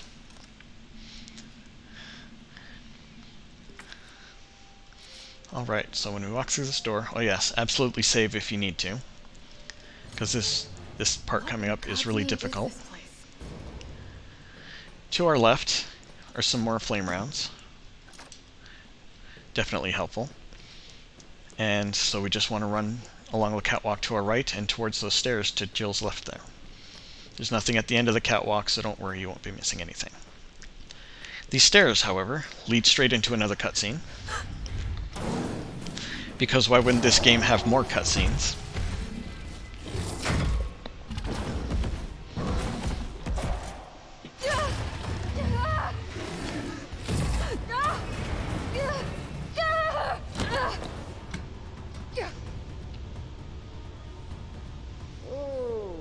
What do we have here? Nikolai, don't! The city needs that vaccine! More than I do. I don't think the wisdom I've been trying to impart on you is getting through. Now, I know you can't put a price on life. But I'm in this business to get paid. So, let's make a deal. You go down there, battle the Nemesis, and I'll recall it all and sell the combat art. Put on a good show, and maybe I don't need the vaccine. Agreed? Good.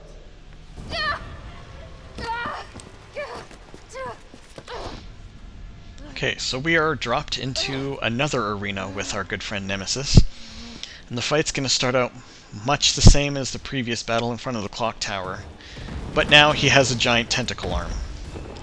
And just like the previous arena, there are items scattered around the edges of the walls.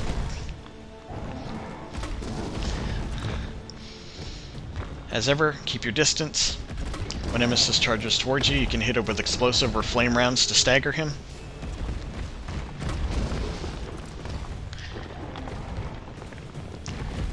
But you have to be really careful about how you handle him, because he even has a long-range attack now.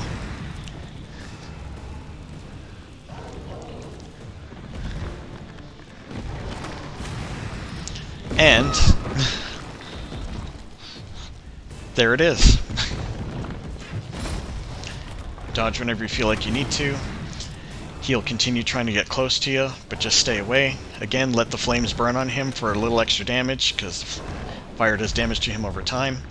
And when he crumbles down to the floor like that, the first phase is over. You're okay.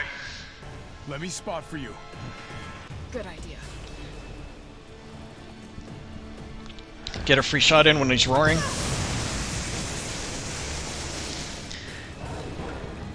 And for this next phase, he'll start running around the edges of the arena and jump up behind one of those tanks. Carlos will call out a number, and you'll have to shoot the switches on those tanks, on the number he calls out, with your handgun. So just shoot out the things. And as you just saw me do, use your mine rounds to take out the zombies that come out of the side doors in the arena. When Nemesis gets up, reload your magnum, switch back to your grenade launcher.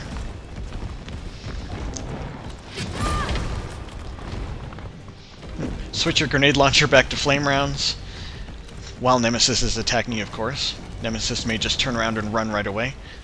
Here comes some more. More zombies. Number 7. Be really careful about letting zombies live, because they absolutely can crawl or cross this huge arena really quickly.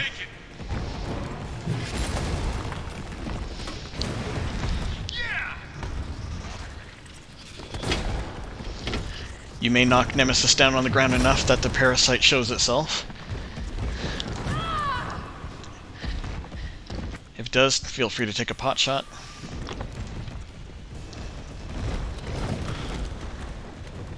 Behind you! Got some more incoming!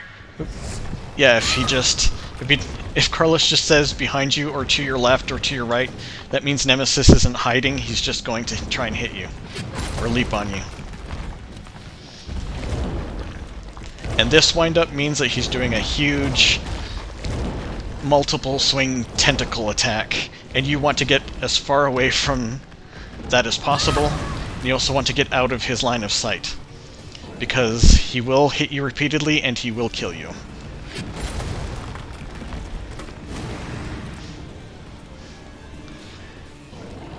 In the meantime, while he's trying to get at you,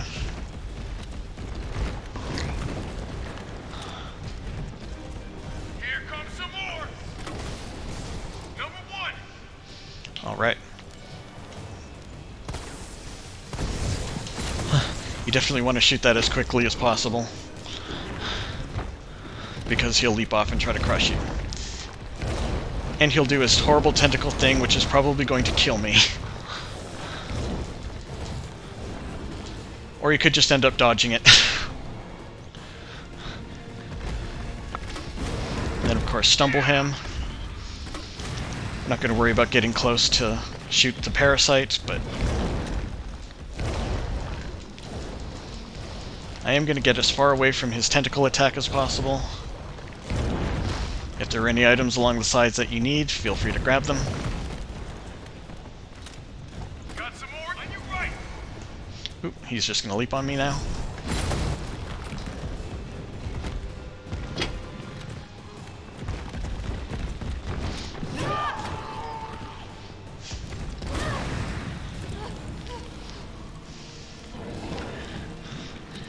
And that's basically the name of the game, is try to keep distance as much as you can. Dodge his tentacle whenever you can. Heal when you need to, and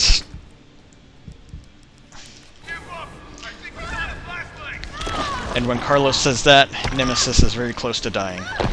And of course, don't let him leap on you and munch on you. Jill is not tasty. Don't enable him.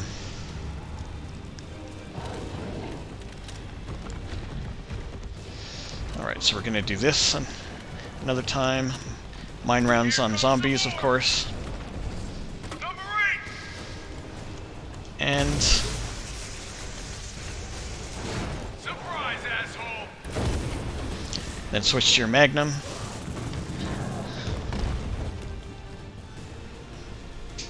Sometimes if he gets toxins dumped on him like that, he'll get back up. So just go back to your grenade launcher and hit him in that case. Oh no. Come on. Come on. Jill, stay back.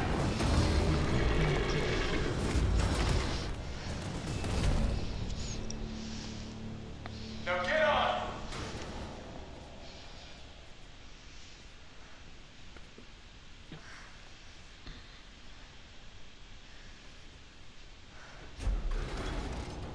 I'm gonna melt this fucker into mush.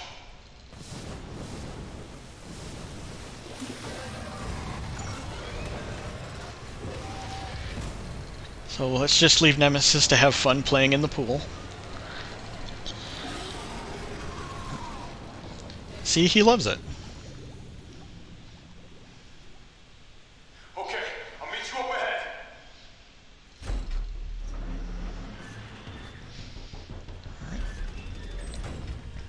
Nikolai, where did you go? Okay, just go down this hall.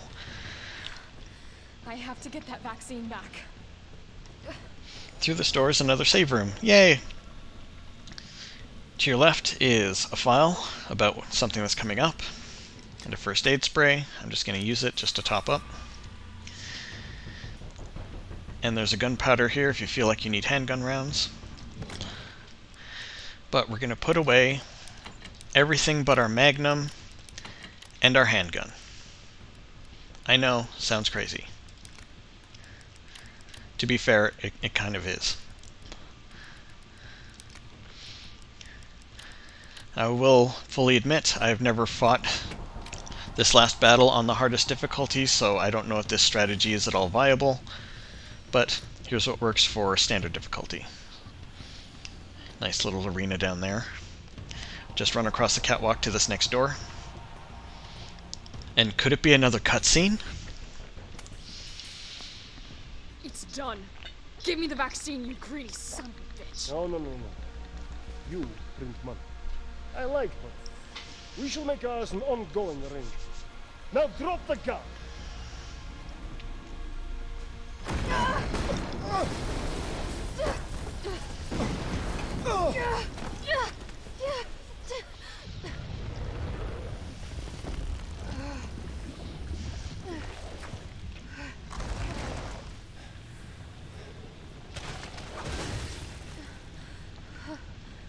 Have you ever seen anything so incredible?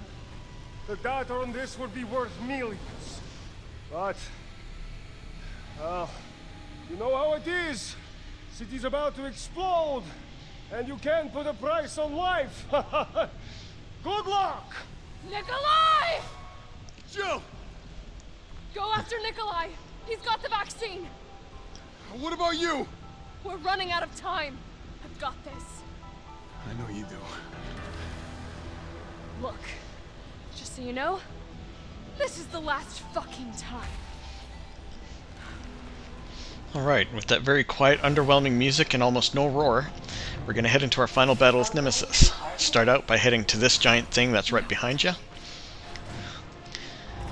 Hit the interact button to arm it, and then just aim anywhere on Nemesis and hit your fire button.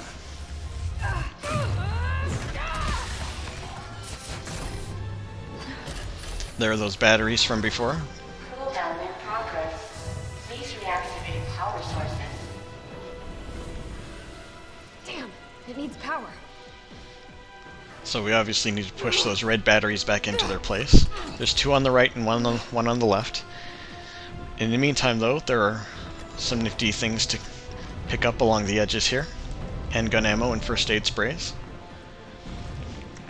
The main key is to keep moving, to keep his arms from being able to hit you. But what we need to do is hit those bright pink bladder-looking things.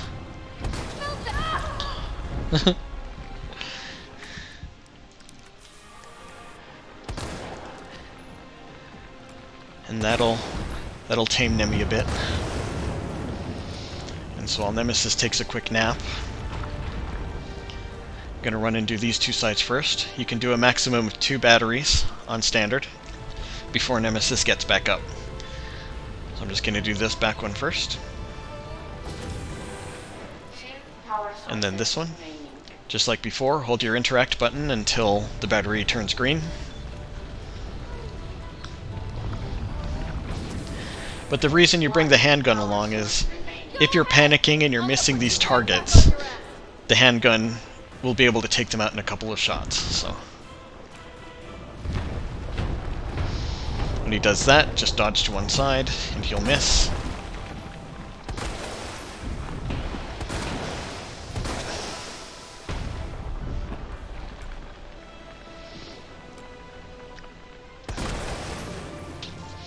Pop them all, and Nemesis will go down again. And we do the last battery.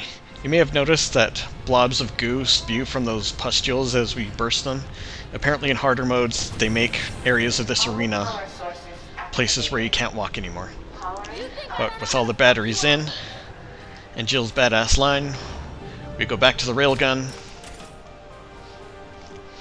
pick a spot on Nemesis and fire.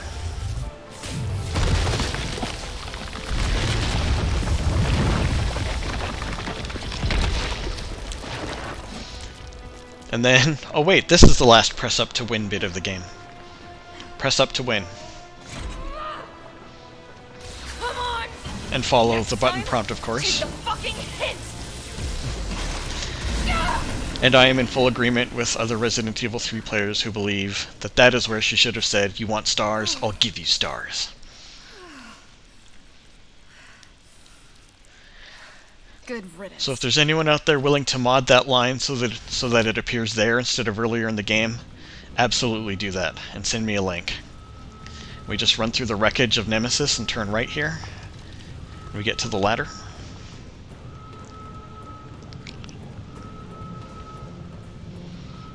Then just to the left of this door is the last file in the game.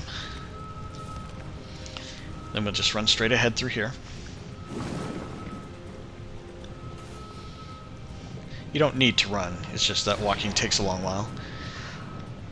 Can't let Nikolai get away with that vaccine. Then just run straight ahead across this catwalk to this elevator. Just hop inside and hit this panel. Ride the elevator up. I can still catch him.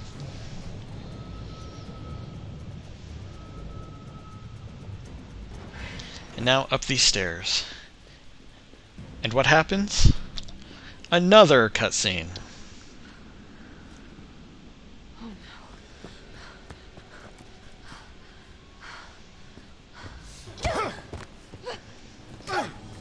You're not going to stop.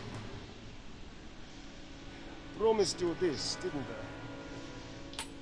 I? No! Do you have any idea what you've just done? No. Don't care. My client ordered me to reduce Umbrella to rub. 10 minutes until missile Ah. impact.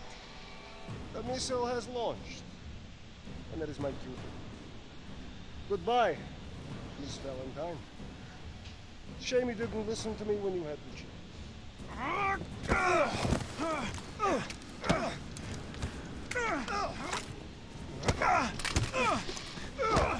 Carlos finally gets to be a little badass.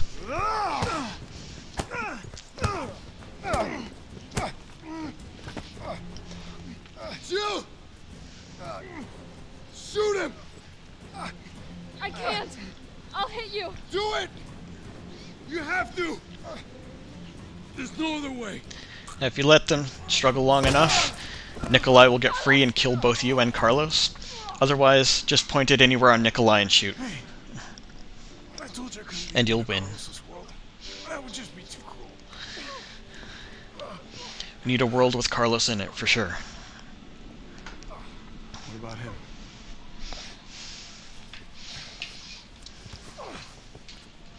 Why'd you do it?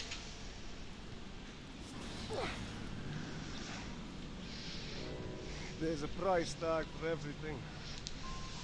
Even letting the world burn. Who are you working for? I'll tell you, if you get me out of here. I'll pay you whatever you want. You're a fool. You're a fool! Our Jill can't be bought off that easily. You'll never find out the truth.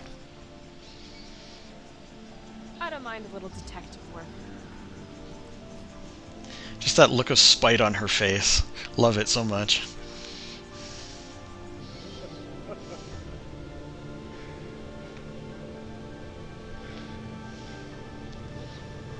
This poor Nikolai realizes what's just happened.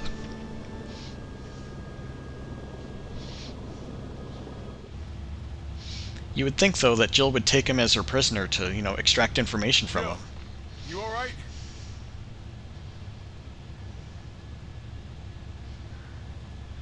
There it is.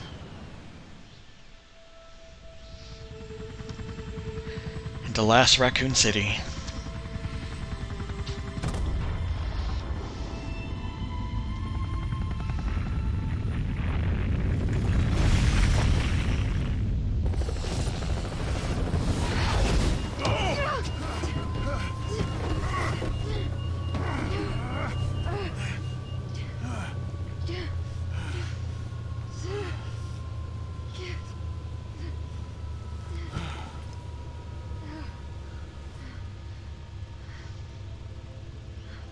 It's finally over.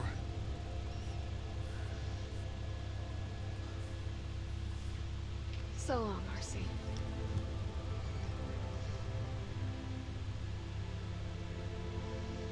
I felt empty and cold as the heat from the blast washed over us. All this death wasn't caused by a monster-making virus.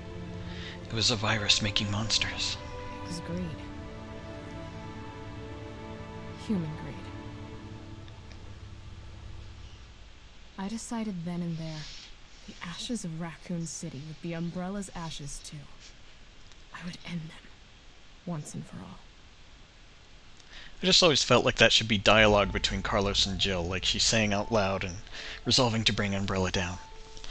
But anyway, yeah, thank you for joining me for this very awkward and very clunky walkthrough of the Resident Evil 3 reimagining. As for any critiques on my part, the only thing I really have a problem with is, at the end of it all, I mean, I bagged a lot on the multitude of cutscenes in this very short, very quick game. But my hugest problem is with Nemesis, just because in Resident Evil 2, Mr. X is what I call a persistent stalker. He's just always stalking you in real time. He's always there. You can accidentally run into him. But in terms of the story of Resident Evil 2, Mr. X isn't that important. Like, you could take Mr. X out of the story, and there would be one less thing menacing Leon and Claire. but the story itself would be the same. Versus Nemesis in Resident Evil 3, who is actually a very important part of the story because he's always on Jill's tail and always being her antagonist, getting in her way. And so him being relegated to scripted sequences and cutscenes in this makes Nemesis very not memorable as a central part of this story, where Mr. X being so persistent and so memorable in 2 makes him feel more important to his story than he really is. Like, if that made any sense to anybody. But yeah, ultimately, this game could have just used more. It just comes off as rushed and not as well thought out as it could have been. It's fun to play. I mean, I've obviously played it enough to get pretty competent at it, but yeah, it definitely could have used a bunch of missing components, like the clock tower. I would have liked to have seen more of Raccoon City streets to feel like you're lost in a city of the dead, rather than just a couple of streets, then the sewers, and then the clock tower, then the hospital and the underground stuff. You know, it's a number of locales in there to root through and stuff, but it just doesn't feel like you're going through a city at that point. And so this is the remix of the original Resident Evil 3 ending credits theme, and I'm going to shut up because it's beautiful and I've basically run out of stuff to say. So again, thank you for joining me on this journey, and I hope you have an awesome day. Take good care of yourself.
Who's that?